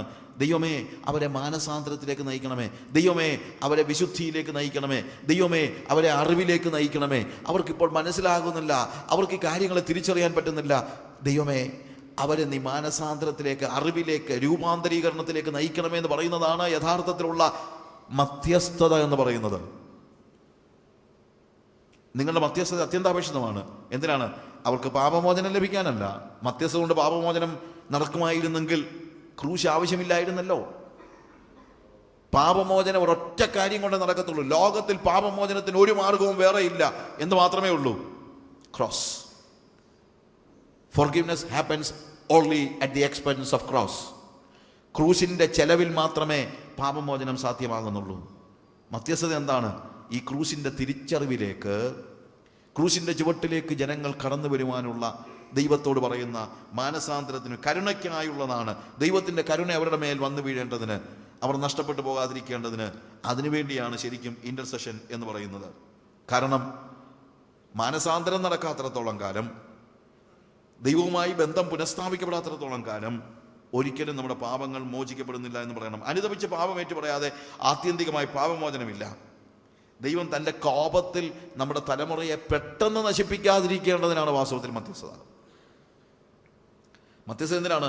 ദൈവത്തിൻ്റെ കോപം നമ്മുടെ മേൽ അല്ലെങ്കിൽ നമ്മുടെ തലമുറയുടെ മേൽ പെട്ടെന്ന് വന്ന് വീഴാതിരിക്കാൻ വേണ്ടിയാണ് മധ്യസ്ഥത. ഇതിനെ മനസ്സിലാക്കാൻ അപ്പോസ്തല പ്രവൃത്തികളിൽ പത്രോസ് പറയുന്നതായ അതിൻ്റെ 3-ാം അധ്യായത്തിൻ്റെ 17 മുതലുള്ള വാക്യങ്ങൾ വായിക്കുമ്പോൾ, ആക്ട്സ് ചാപ്റ്റർ 3 3-ാം അധ്യായത്തിൻ്റെ 17 മുതൽ അവിടെ നമ്മൾ ശരിക്കും പറഞ്ഞു കഴിഞ്ഞാൽ 3-ാം അധ്യായത്തിൽ നമ്മൾ കാണുന്നത് പത്രോസും യോഹന്നാനും ലെയിം മാൻ, മുടന്തുള്ള മനുഷ്യനെ സൗഖ്യമാക്കുമ്പോൾ അവിടെ പള്ളിയിലുള്ള എല്ലാവരും കൂടെ അവൻ്റെ അടുത്ത് വന്നുകൂടുന്നു. അങ്ങനെ വന്നു കഴിഞ്ഞപ്പോൾ അവരോട് അവൻ സംസാരിക്കുന്നതാണ് 17-ാമത്തെ വാക്യത്തിൽ. സഹോദരന്മാരെ, നിങ്ങളുടെ പ്രമാണികളെ പോലെ നിങ്ങളും അറിയായ്മ കൊണ്ട് പ്രവർത്തിച്ചു എന്ന് ഞാൻ അറിയുന്നു. നോക്ക്, അതിനു മുമ്പ് 11 മുതലുള്ള വാക്യങ്ങളിൽ നമ്മൾ കാണുന്നത് അവർ കർത്താവിൻ്റെ മരണത്തെക്കുറിച്ച്, അല്ലെങ്കിൽ 13 മുതലുള്ള അബ്രഹാമിൻ്റെയും ഇസ്ഹാക്കിൻ്റെയും യാക്കോബിൻ്റെയും ദൈവമായ നമ്മുടെ പിതാക്കന്മാരുടെ ദൈവം തൻ്റെ ദാസനായ യേശുവിനെ മഹത്വപ്പെടുത്തി അവനെ നിങ്ങൾ ഏൽപ്പിച്ചു കൊടുക്കുകയും അവനെ വിട്ടയപ്പാൻ വിധിച്ച പിലാത്തോസിൻ്റെ മുമ്പിൽ വെച്ച് തള്ളിപ്പറയുകയും ചെയ്തു. പരിശുദ്ധനും നീതിമാനുമായവനെ നിങ്ങൾ തള്ളിപ്പറഞ്ഞു, കൊലപാതകനായവനെ വിട്ടയച്ചു തരണമെന്ന് ചോദിച്ചു, ജീവനായവനെ കൊന്നുകളഞ്ഞു, അവനെ ദൈവം മരിച്ചവരുടെ ഇടയിൽ നിന്ന് എഴുന്നേൽപ്പിച്ചു. അതിന് ഞങ്ങൾ സാക്ഷികളാകുന്നു. അവൻ്റെ നാമത്തിലെ വിശ്വാസത്താൽ അവൻ്റെ നാമം തന്നെ നിങ്ങൾ കാണുകയും അറിയുകയും ചെയ്യുന്ന ഇവൻ ബലം പ്രാപിപ്പാൻ കാരണമായി തീർന്നു. അവൻ മുഖാന്തരമുള്ള വിശ്വാസം ഇവനും നിങ്ങൾ എല്ലാവരും കാണുക ഈ ആരോഗ്യം വരുവാൻ ഹേതുവായി തീർന്നു. സഹോദരന്മാരെ, നിങ്ങൾ എല്ലാവരും നിങ്ങളുടെ പ്രമാണിമാരെ പോലെ നിങ്ങളും അറിയായ്മ കൊണ്ട് പ്രവർത്തിച്ചു. യേശുവിനെ അവരുടെ പ്രമാണിമാർ, യഹൂദ പ്രമാണിമാർ യേശുവിനെ ക്രൂശിച്ചത് എന്തുകൊണ്ടാണെന്ന് ഇവിടെ പറയുന്നത്? അറിയായ്മ കൊണ്ടാണെന്ന്. പത്രോസ് പറയാണ്, we know it is because of their ignorance. ഈ പ്രമാണിമാർ ചിന്തിച്ചത് അത് യേശുവാണ് ദൈവത്തിൻ്റെ മശിഹ എന്ന് തിരിച്ചറിഞ്ഞിരുന്നെങ്കിൽ ഈ പ്രമാണിമാരിൽ നല്ലൊരു ശതമാനവും, നമ്മൾ ചിന്തിക്കുന്നത് ഇവരെല്ലാവരും ക്രൂരന്മാരൊന്നുമല്ല, യേശുവാണ് ദൈവത്തിൻ്റെ മശിഹ എന്നുള്ളത് ഇവർ മനസ്സിലാക്കിയിരുന്നെങ്കിൽ എന്താണ്, ഇവർ നല്ലൊരു ശതമാനവും യേശുവിനെ ക്രൂശിക്കാൻ കൂട്ടുനിൽക്കുമായിരുന്നില്ല. പക്ഷെ അവർ അറിവില്ലായ്മയിൽ പ്രവർത്തിച്ചു, അറിയായ്മ കൊണ്ട് പ്രവർത്തിച്ചു എന്ന് ഞാൻ അറിയുന്നു. ദൈവമോ തൻ്റെ ക്രിസ്തു കഷ്ടം അനുഭവിക്കുമെന്ന് സകല പ്രവാചകന്മാരും മുഖാന്തരം മുന്നറിയിച്ചത് ഇങ്ങനെ നിവർത്തിച്ചു. ആകയാൽ നിങ്ങളുടെ പാപങ്ങൾ മാഞ്ഞു കിട്ടേണ്ടതിന് മാനസാന്തരപ്പെട്ട് തിരിഞ്ഞുകൊള്ളുവിൻ. എന്നാൽ കർത്താവിൻ്റെ സമ്മുഖത്ത് നിന്ന് ആശ്വാസകാലങ്ങൾ വരികയും നിങ്ങൾക്ക് മുൻനിയമിക്കപ്പെട്ട ക്രിസ്തുവായ യേശുവിനെ അവൻ അയക്കുകയും ചെയ്യും. നോക്കുക, എന്താണ് പത്രോസ് പറയുന്നത്? നിങ്ങൾ അറിയായ്മ കൊണ്ട് പ്രവർത്തിച്ചതല്ലേ, അതൊക്കെ നിങ്ങളോട് ക്ഷമിച്ചു പ്രിയമുള്ളവരെ, ദൈവം അതെല്ലാം അങ്ങ് ക്ഷമിച്ചു എന്നാണ് പറഞ്ഞിരിക്കുന്നത്. നമ്മൾ പറയുന്നത് അങ്ങനെ, നിങ്ങൾ അറിയായ്മ കൊണ്ട് പ്രവർത്തിച്ചത് സാരമില്ല ബ്രദറെ, അറിയാതെ ചെയ്തതല്ലേ. അറിയാതെ ചെയ്തതുകൊണ്ട് പാപം ക്ഷമിക്കപ്പെടത്തില്ല. അറിയാതെ ചെയ്തതാണെങ്കിലും എന്ത് ചെയ്തേ പറ്റുള്ളൂ? ആകയാൽ നിങ്ങളുടെ പാപങ്ങൾ മാഞ്ഞു കിട്ടേണ്ടതിന് മാനസാന്തരപ്പെട്ട് തിരിഞ്ഞുകൊള്ളുവീൻ. പാപങ്ങൾ മാഞ്ഞു കിട്ടണമെങ്കിൽ മാനസാന്തരപ്പെട്ട് ദൈവത്തിങ്കലേക്ക് തിരിയുകയല്ലാതെ വേറെ മാർഗമൊന്നുമില്ല. You get me my friends? നിങ്ങൾ മനസ്സിലാകുന്നുണ്ടല്ലോ? വേറെ യാതൊരു മാർഗവുമില്ല. അജ്ഞതയിൽ കഴിയുന്ന യഹൂദന്മാർ മാത്രമല്ല, നിങ്ങൾ ആരാണെങ്കിലും പിതാവേ, ഇവർ ചെയ്യുന്നത് എന്തെന്നറിയായികയാൽ ഇവരോട് ക്ഷമിക്കണമേ എന്നുള്ള കർത്താവിൻ്റെ ആ മധ്യസ്ഥതയുടെ പ്രാർത്ഥന നിങ്ങൾക്ക് കൂടുതൽ മാനസാന്തരപ്പെടുവാൻ സമയം തരുന്നുവെന്നേ ഉള്ളൂ. പക്ഷെ നിങ്ങൾ എന്ത് ചെയ്താലേ പറ്റുള്ളൂ? മാനസാന്തരപ്പെട്ടേ പറ്റുകയുള്ളൂ എന്ന് നിങ്ങൾ അറിയണം. ഇഗ്നറൻസ് പല രീതിയിലുണ്ട്. ഒന്ന് ടോട്ടൽ ഇഗ്നറൻസ്, ഒന്നും അറിയാൻ വയ്യാത്ത പൊട്ടന്മാരൊത്തിരി ഉണ്ട്. എന്നാൽ അതിനേക്കാൾ അപകടകരമായ മറ്റൊരു കാര്യമുണ്ട്. ചിലർ ഭാഗികമായി ഇഗ്നറൻ്റ് ആണ്. ഭാഗികമായി, അതായത് ഇവൻ നമ്മളൊരാളെ കുറിച്ച് പറയുകയാണ്, അവൻ കമ്പ്യൂട്ടർ ഇല്ലിറ്ററേറ്റ് ആണെന്ന് പറയും. എന്ന് വെച്ച് കഴിഞ്ഞാൽ അവന് വിവരമില്ലെന്നല്ല അതിൻ്റെ അർത്ഥം. കമ്പ്യൂട്ടർ അറിയത്തില്ലെന്നുള്ളതേ ഉള്ളൂ, ബാക്കിയുള്ള കാര്യങ്ങളെല്ലാം അവന് നന്നായിട്ട് അറിയാം. അങ്ങനെ ഒരു വ്യക്തി ഇഗ്നറൻ്റ് ആണോ എന്ന് ചോദിച്ചാൽ അതെ. ഏത് കാര്യത്തിൽ? ഒരു സ്പെസിഫിക് ആയിട്ടുള്ള ഏറിയയിൽ മാത്രമേ ഇഗ്നറൻസ് ഉള്ളൂ. ഇതുപോലെയാണ് ലോകത്തിലെ നല്ലൊരു ശതമാനം ആളുകളും. ലോകത്തുള്ള ആളുകളൊന്നും വിവരമില്ലാത്തവരൊന്നുമല്ല. പക്ഷേ എത്ര വിവരമുള്ള ആളുകൾക്കും ചില പ്രത്യേക ഏറിയാസ് ഇഗ്നറൻ്റ് ആണ്. അതിലൊന്നാണ് സ്പിരിച്വാലിറ്റി. നമുക്കറിയാമല്ലോ, എത്രയോ വിവരമുള്ള ആളുകളുടെ അടുത്തും യേശു കർത്താവിൻ്റെ കാൽവറി ക്രൂശിലെ മരണത്തെക്കുറിച്ച് പറയുമ്പോഴത്തേക്ക് അവർ ഇഗ്നറൻ്റ്. അതെങ്ങനെ? അതെങ്ങനെ? അവർക്ക് മനസ്സിലാക്കാൻ പറ്റത്തില്ല. സുവിശേഷത്തിൻ്റെ പ്രകാശനം ലഭിക്കാതിരിക്കത്തക്ക വണ്ണം ഈ ലോകത്തിൻ്റെ ദൈവം അവരുടെ കണ്ണ് കുരുടാക്കിയിരിക്കുന്നു. കാരണം അവർക്ക് ബാക്കിയെല്ലാം മനസ്സിലാകും, പക്ഷെ എന്ത് മനസ്സിലാകത്തില്ല? സുവിശേഷത്തിൻ്റെ കാര്യങ്ങൾ എന്ത് ചെയ്യത്തില്ല, മനസ്സിലാക്കാൻ പറ്റത്തില്ല. ലോകത്തിൻ്റെ ജ്ഞാനത്താൽ ദൈവത്തെ അറിയാൻ അവർക്ക് കഴിയുകയില്ല എന്നുള്ളത് നമ്മൾ മനസ്സിലാക്കണം. അറിയായികയാൽ നോട്ട്, ഇവർ ചെയ്യുന്നത് എന്തെന്നറിയായികയാൽ ഇവരോട് ക്ഷമിക്കണമേ എന്ന് യേശു കർത്താവ് പ്രാർത്ഥിച്ചപ്പോൾ ആരെക്കുറിച്ചൊക്കെയാണ് അവർ പ്രാർത്ഥിച്ചത്? ആരൊക്കെയായിരുന്നു അവൻ്റെ മനസ്സിൽ? ഞാൻ പറയട്ടെ, അവൻ്റെ മുമ്പിൽ നിൽക്കുന്ന എല്ലാവരും അവൻ്റെ മനസ്സിലുണ്ട്. ഒരു ചെറിയ ഗ്രൂപ്പ് മാത്രമൊന്നുമല്ല. അത് പറയുമ്പോൾ യഹൂദന്മാരുടെ പുരോഹിതന്മാരും അവരുടെ ജൂയിഷ് റൂളേഴ്സും അവൻ്റെ മനസ്സിലുണ്ട്. കാര്യം, അവരിൽ ചിലര് യേശുവിൻ്റെ ക്രൂശുമരണത്തിന് കൂട്ടുനിന്നത് എന്തുകൊണ്ടാണ്? അറിയായ്മ കൊണ്ട്. നമ്മൾ പറഞ്ഞല്ലോ, യേശു മശിഹയാണെന്ന് തന്നെ ലൂക്കോസ് സുവിശേഷം 22-ാം അധ്യായത്തിൻ്റെ 66 മുതലുള്ള വാക്യങ്ങൾ വായിച്ചപ്പോൾ അവർ പറഞ്ഞു, ഇതെന്താ ഇവനീ പറയുന്നത്? He says that he is equal with God. He need to be die. അവൻ മരിക്കണം. എന്തുകൊണ്ട്? അവൻ ദൈവത്തെ തുല്യനായി പ്രഖ്യാപിച്ചു. അവരറിയായ്മ കൊണ്ടാണ്. മഹാപുരോഹിതന്മാരിൽ അല്ലെങ്കിൽ ചീഫ് പ്രീസ്റ്റിലെ ചില ആളുകൾ വഴി തെറ്റിയവരാണ്, ചില ആളുകൾ വഴി തെറ്റിക്കുന്നവരുമാണ്. യേശുവിനെ അറിഞ്ഞുകൊണ്ട് കൊല്ലാൻ ആഗ്രഹിച്ചവരുമുണ്ട്. യേശു മശിഹയാണെന്നുള്ള തിരിച്ചറിവില്ലാത്തത് കൊണ്ട് അതിന് കൂട്ടുനിന്നവരുമുണ്ട്. അതുകൊണ്ടാണ് ഞാൻ പറഞ്ഞത്, രണ്ട് കൂട്ടരുണ്ട്. അതിന്ന് സഭയിലും രണ്ട് കൂട്ടരുണ്ട്. എന്നു ചോദിച്ചു കഴിഞ്ഞാൽ, വഴി തെറ്റിപ്പോകുന്നവരുമുണ്ട്, തെറ്റായ വഴി തിരഞ്ഞെടുക്കുന്നവരുമുണ്ട്. ഒരു ചെറിയ ശതമാനമേ ഉള്ളൂ തെറ്റായ വഴി തിരഞ്ഞെടുക്കുന്നത്. ബാക്കിയുള്ളവർ എങ്ങനെയുള്ളവരാണെന്നറിയാമോ? വഴി തെറ്റിപ്പോകുന്നവരാണ്. പക്ഷെ ഒരു കാര്യം, തെറ്റായ വഴി തിരഞ്ഞെടുത്താലും വഴി തെറ്റിപ്പോയാലും ചെല്ലുന്നവരുടെ അടുത്ത് തന്നെയാണ്. അവിടെയാണ് അപകടം. വഴി തെറ്റിപ്പോകുന്നവരും തെറ്റായ വഴി തിരഞ്ഞെടുക്കുന്നവരും രണ്ടു കൂട്ടരും ഇവിടെ തന്നെ ചെല്ലുന്നു, ഒരിടത്താണ് ചെല്ലുന്നത്. അതുകൊണ്ടാണ് നമ്മൾ ഇക്കാര്യത്തിൽ ഒത്തിരി അലേർട്ടാകേണ്ടത്. അതുകൊണ്ടാണ് യോഹന്നാൻ ലേഖനം എഴുതുമ്പോൾ യോഹന്നാൻ പറയാണ്, നിങ്ങളെ തെറ്റിക്കുന്നവരെ ഓർത്ത് ഞാനിത് നിങ്ങൾക്ക് എഴുതുന്നു. ഇഗ്നറൻസ്. ഇന്ന് സഭയിൽ വഴി തെറ്റിപ്പോയ നേതാക്കന്മാർ ഒത്തിരി ഉണ്ട്, തെറ്റായ വഴി തിരഞ്ഞെടുത്ത നേതാക്കന്മാരുണ്ട്. നമുക്കറിയത്തില്ല. എനിക്ക് വാസം പറഞ്ഞു കഴിഞ്ഞാൽ സങ്കടമുണ്ട്. പല സമയത്തും നമ്മുടെ നേതൃനിരയിലുള്ള ആളുകളൊക്കെ ഈ തെറ്റായ വഴി തിരഞ്ഞെടുക്കുമ്പോൾ, എനിക്കറിയില്ല അവർ തെറ്റായ വഴി തെറ്റുന്നതാണോ തെറ്റായ വഴി തിരഞ്ഞെടുക്കുന്നതാണോ എന്ന്. എന്നാൽ ഹിഡൻ അജണ്ട ഉള്ള ഒരാൾ മാത്രമേ തെറ്റായ വഴി തിരഞ്ഞെടുക്കത്തുള്ളൂ. അങ്ങനെയുള്ളവരെ കുറിച്ച് പോലും എനിക്ക് സങ്കടമുണ്ട്. ഞാനൊരു പ്രാവശ്യം when I was praying, കർത്താവ് ഭയങ്കരമായിട്ടുള്ളൊരു ബേർഡൻ എനിക്ക് ഈ നേതാക്കന്മാരെ കുറിച്ച് പ്രാർത്ഥിക്കാൻ തോന്നുന്നു.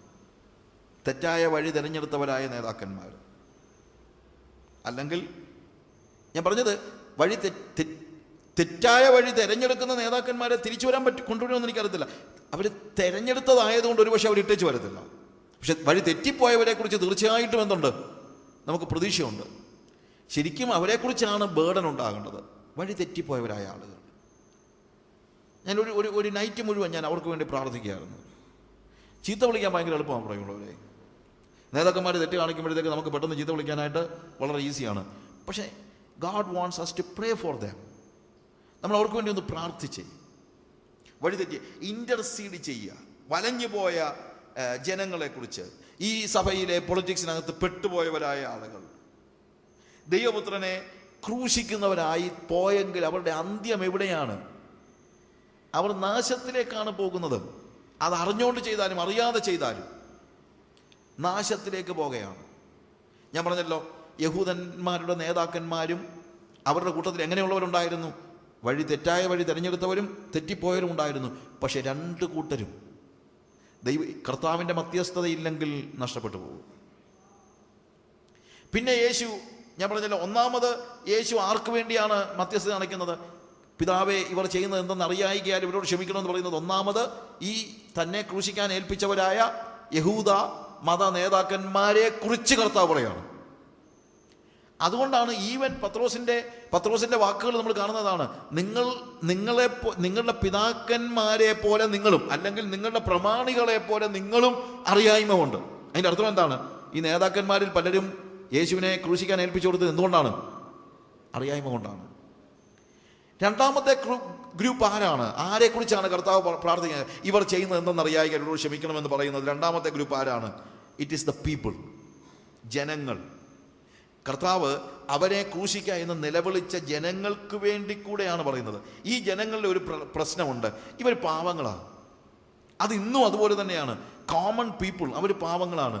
ഇതേ ജനങ്ങൾ കഴിഞ്ഞ ആഴ്ച ദാവീദ് പുത്രന് ഹോശന്ന എന്ന് പാടിയവരാണ്. മത്തായിയുടെ സുവിശേഷം 11-ാം അധ്യായത്തിന്റെ 9-10 വാക്യങ്ങൾ വായിക്കുമ്പോൾ അവർ അവരുടെ വസ്ത്രങ്ങളെയൊക്കെയും വഴിയിൽ വിരിച്ചിട്ട് യേശുവിന് നടന്നു പോകാൻ വഴിയുണ്ടാക്കി കൊടുത്ത് കുരുത്തോരെ കയ്യിൽ പിടിച്ചുകൊണ്ട് എന്ത് പറഞ്ഞു?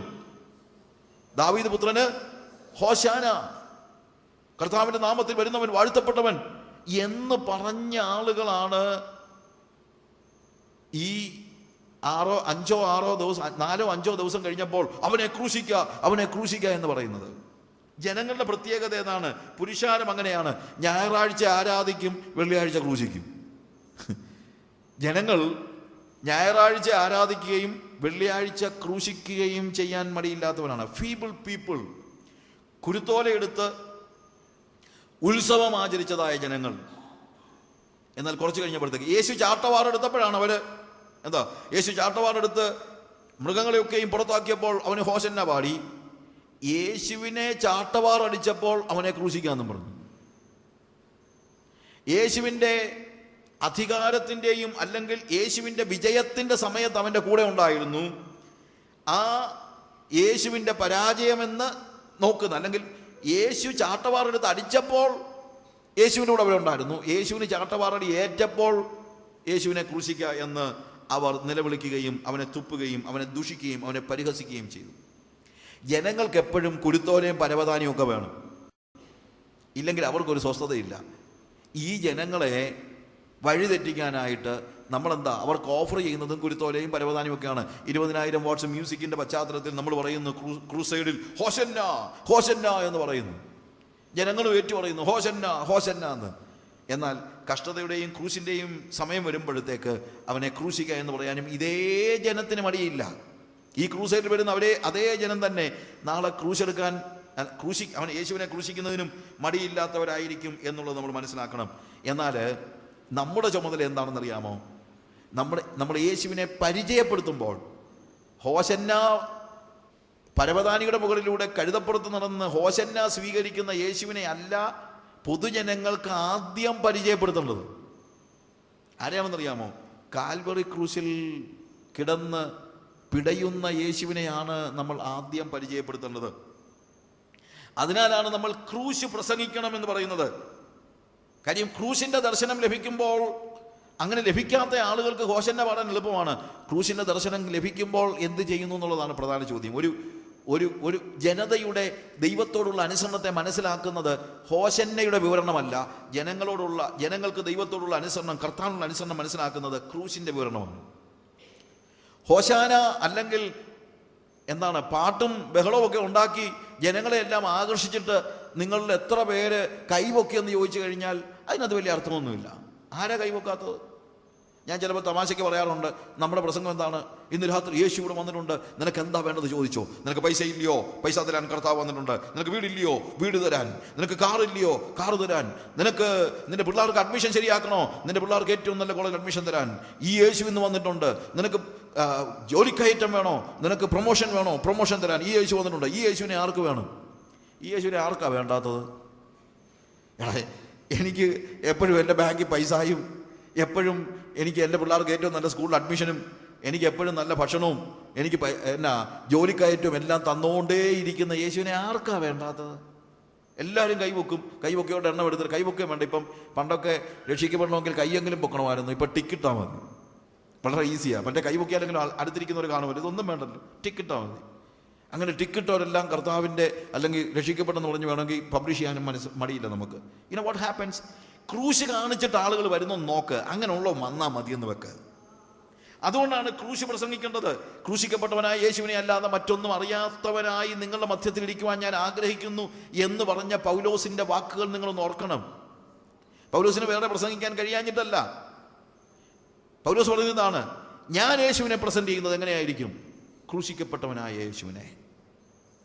ക്രൂശിക്കപ്പെട്ടവനായ യേശുവിനെ കണ്ടുവരുന്നവർ വന്നാ മതി എന്ന് പൗലോസിന് ബോധ്യമുണ്ടായിരുന്നു. പ്രിയമുള്ളവരെ, കുരുത്തോല പിടിപ്പിച്ചു കൊടുത്തേച്ച് ഓശന്ന പാടാനല്ല നമ്മൾ പൊതുജനത്തെ പ്രോത്സാഹിപ്പിക്കേണ്ടത്. ക്രൂശിന്റെ ദർശനം നൽകിക്കൊണ്ട് മനസ്സുണ്ടോ അവൻ്റെ പിന്നാലെ ക്രൂശെടുത്ത് അനുഗമിക്കുവാനെന്ന് ചോദിക്കുകയാണ് ആവശ്യം. ഇന്നത്തെ പ്രസംഗങ്ങളിൽ നിന്ന്, ഇന്നത്തെ സ്വാഭാവികമായി നമ്മൾ കേൾക്കുന്ന പരസ്യ പ്രസംഗങ്ങളിൽ, ക്രൂസൈഡ് പ്രസംഗങ്ങളിലോടുള്ള എനിക്കുള്ള വിരോധം ഇത്രയേ ഉള്ളൂ. എങ്ങും കുരുത്തോലയും ഹോശാനായും പാട്ടും കാര്യങ്ങളും എല്ലാം ഉണ്ട്, ആരും ക്രൂശ് പ്രസംഗിക്കുന്നില്ല. ഇവിടെ നമുക്ക് ആവശ്യമായിരിക്കുന്നത് ക്രൂശിന്റെ പ്രസംഗമാണ്. ജനങ്ങൾ ആ ക്രൂശ് കണ്ടപ്പോൾ പിന്മാറിയ ജനങ്ങളും എന്തുകൊണ്ട് പിന്മാറി?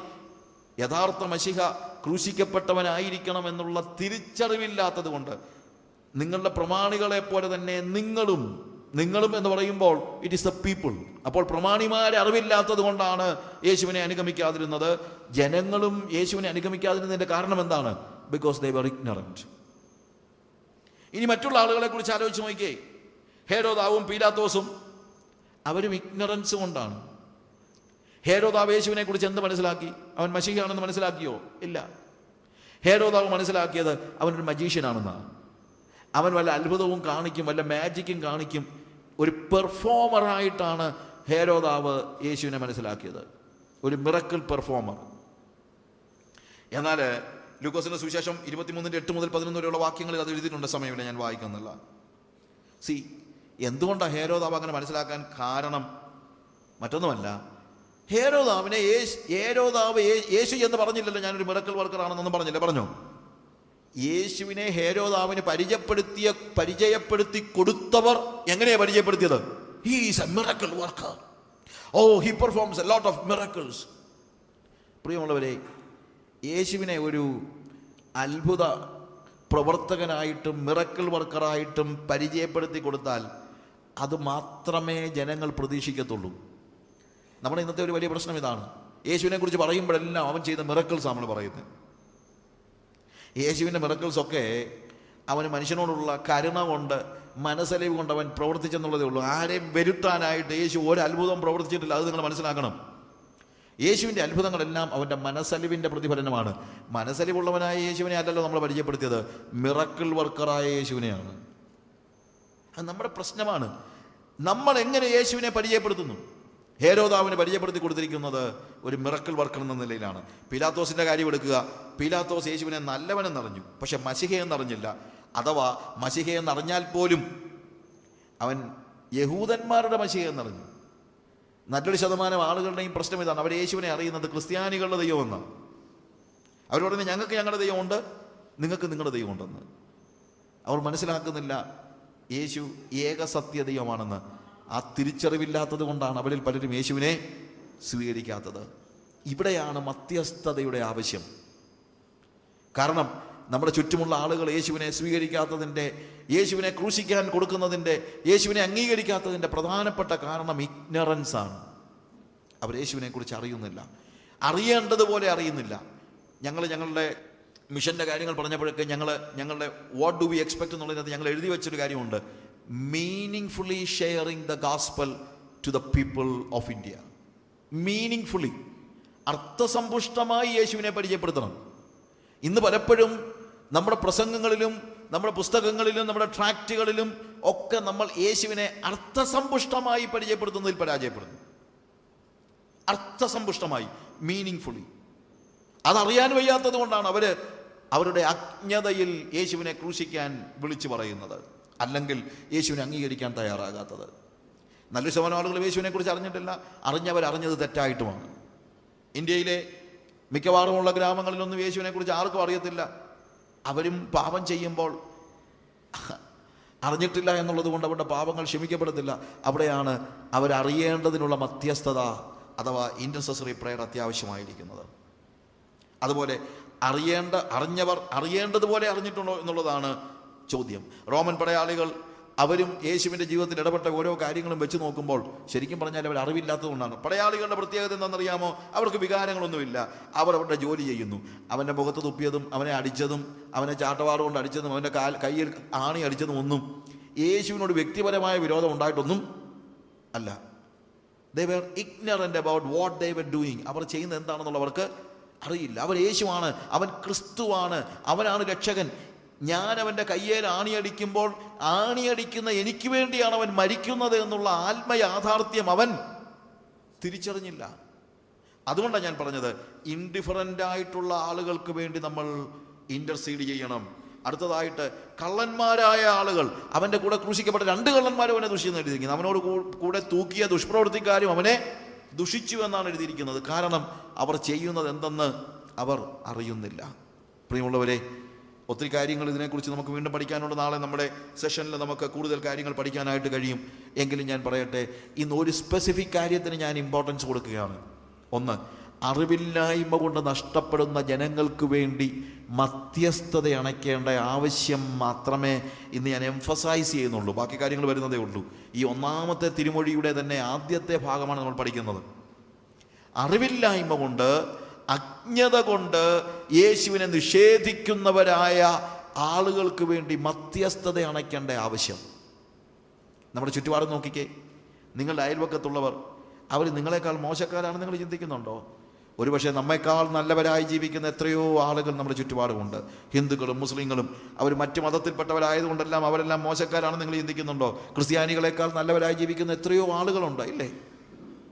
പക്ഷേ അജ്ഞതയിൽ അവർ യേശുവിനെ തിരിച്ചറിയുന്നില്ല. യേശു ആരാണെന്ന് അവരറിയുന്നില്ല. യേശു ആരാണെന്നുള്ളത് നമ്മളവരോട് പറഞ്ഞ് മീനിങ് കമ്മ്യൂണിക്കേറ്റ് ചെയ്യുന്നതിൽ നമ്മൾ പരാജയപ്പെട്ടു. ഇന്ത്യയുടെ പല ഗ്രാമങ്ങളിൽ, ആഫ്രിക്കയുടെ പല ഗ്രാമങ്ങളിൽ യേശുവിനെ കുറിച്ച് അറിയാൻ വയ്യാത്തവരായ ആളുകൾ. നമ്മുടെ ചുറ്റുപാടുമുള്ള ഞാൻ 2 ആഴ്ച മുമ്പ് ഞാൻ ശ്രീലങ്കയിലായിരുന്നു. ശ്രീലങ്കയിൽ എത്രയോ പോസിബിലിറ്റീസ് ഉള്ള സ്ഥലങ്ങളാണ് അവിടെ. ഇപ്പോൾ ആ സിവിൽ വാറൊക്കെ കഴിഞ്ഞിട്ട് ക്ലിനോച്ചിയിലും മറ്റുള്ള സ്ഥലങ്ങളിലുമൊക്കെ യേശുവിന് വേണ്ടി ദാഹത്തോടെ കാത്തിരിക്കുന്നവരായ ആളുകൾ. 80% കൂടുതൽ വരുന്ന ബുദ്ധിസ്റ്റുകൾ.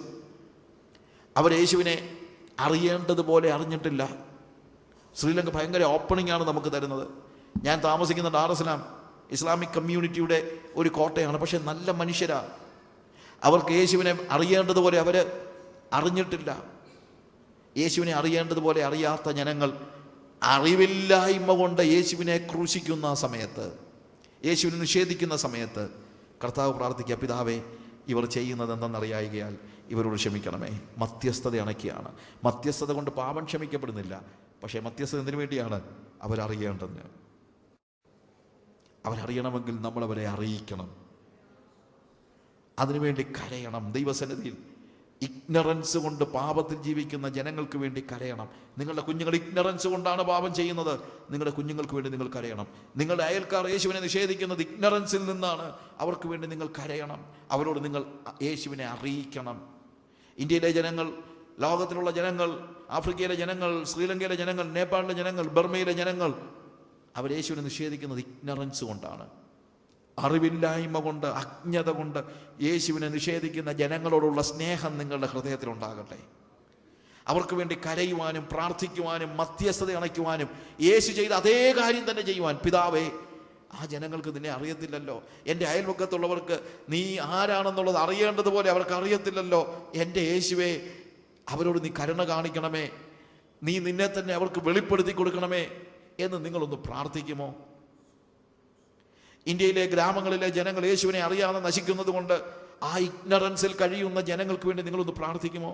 ഇവിടുത്തെ കോളേജുകളിൽ, ഇവിടുത്തെ സ്കൂളുകളിൽ, ഇവിടുത്തെ ആശുപത്രികളിൽ കഴിയുന്ന ഉള്ള ജനങ്ങൾ, ഈ സ്കൂളിലെ കുഞ്ഞുങ്ങൾ, കോളേജിലെ കുഞ്ഞുങ്ങൾ, കുടിച്ചു കൂത്താടി നടക്കുന്ന, ഡ്രഗ്സിൻ്റെ അഡിക്റ്റായിട്ട് നടക്കുന്ന, വഴക്കുണ്ടാക്കിക്കൊണ്ട് നടക്കുന്ന, പോർണോഗ്രാഫിക് അടിമകളായ നിങ്ങളുടെ മക്കളുടെ കൂട്ടുകാർ, നിങ്ങളുടെ മക്കളെ അതിനകത്ത് ഉണ്ടോ എന്ന് നോക്കിക്കോണം.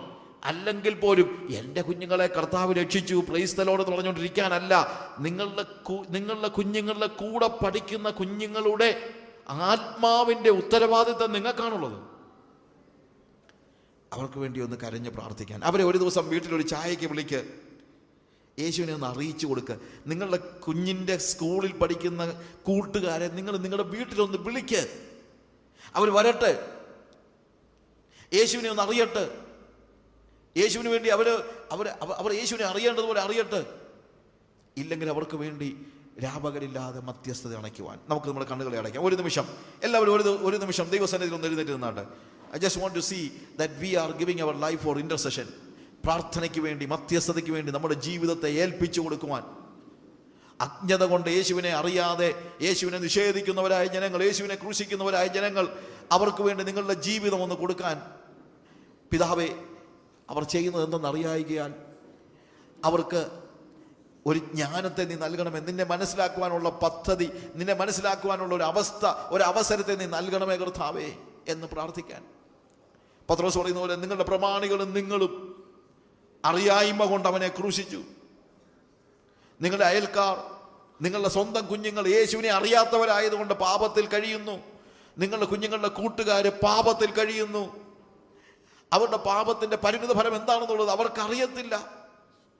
അവരിങ്ങനെ സെലിബ്രേറ്റ് ചെയ്യുമ്പോൾ ഇതിന്റെ ഒടുവിൽ നരകത്തിലേക്കാണ് അവർ പോകുന്നതെന്നുള്ളത് നിങ്ങളുടെ കുഞ്ഞുങ്ങളുടെ കൂട്ടുകാർക്ക് അറിയത്തില്ല, നിങ്ങളുടെ കുഞ്ഞുങ്ങൾക്ക് അറിയത്തില്ല.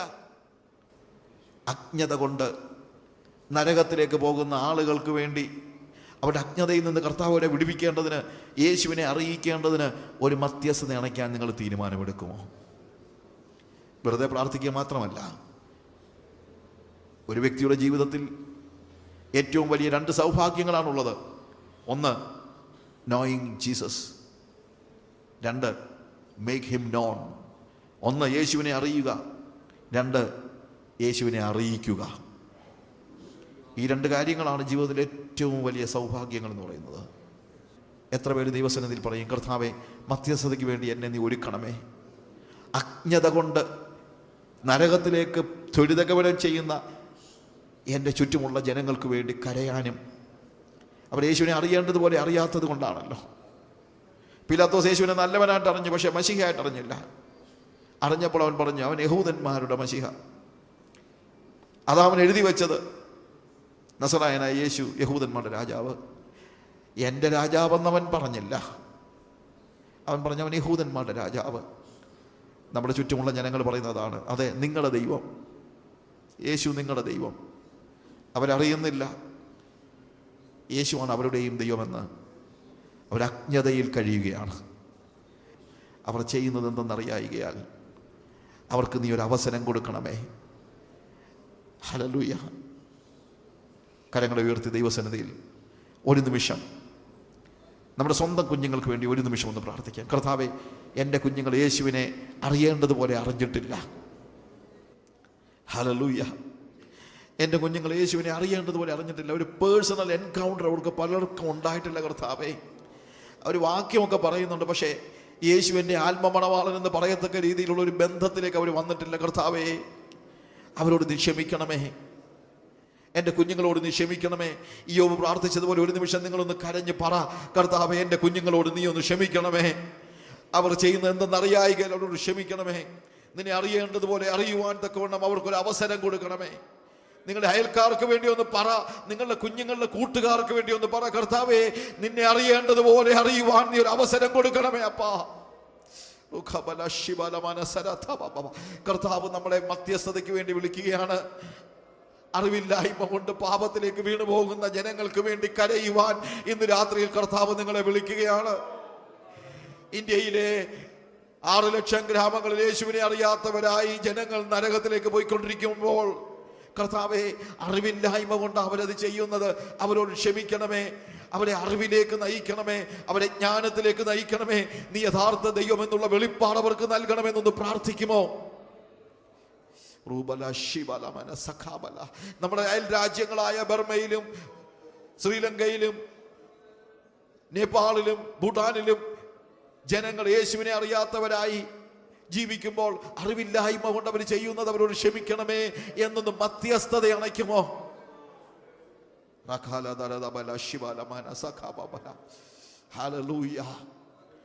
അജ്ഞതയിൽ കഴിയുന്നവരുടെ വിടുതൽ നമ്മുടെ വലിയ ഒരു കൺസേൺ ആകേണ്ടിയിരിക്കുന്നു. അജ്ഞതയിൽ യേശുവിനെ നിഷേധിക്കുന്നവരുടെ വിടുതൽ വലിയൊരു കൺസേൺ ആയിരിക്കേണ്ടിയിരിക്കുന്നു. നമ്മുടെ ഹൃദയത്തിന്റെ ഉള്ളിൽ വലിയൊരു ഭാരം നിറയണം. ഒരു വലിയ ഇന്റർസെഷൻ ആവശ്യമാണ്. അജ്ഞതയിൽ കഴിയുന്നവരായ ജനങ്ങൾ, യേശുവിനെ അറിഞ്ഞിട്ടും നിഷേധിക്കുന്നവരുടെ കാര്യം വിട്. പക്ഷെ യേശുവിനെ അറിയാത്തത് കൊണ്ട് അവനെ നിഷേധിക്കുന്നവർ, നിങ്ങളുടെ പ്രമാണിമാരും നിങ്ങളും അറിയായ്മ കൊണ്ട് അവനെ ക്രൂശിച്ചു. യേശുവേ, അവരെ വിടുവിക്കണമേ, മധ്യസ്ഥത അണയ്ക്കുവാൻ എന്നെ സഹായിക്കണമേ. യേശുവിന്റെ നാമത്തിൽ തന്നെ ആമേൻ.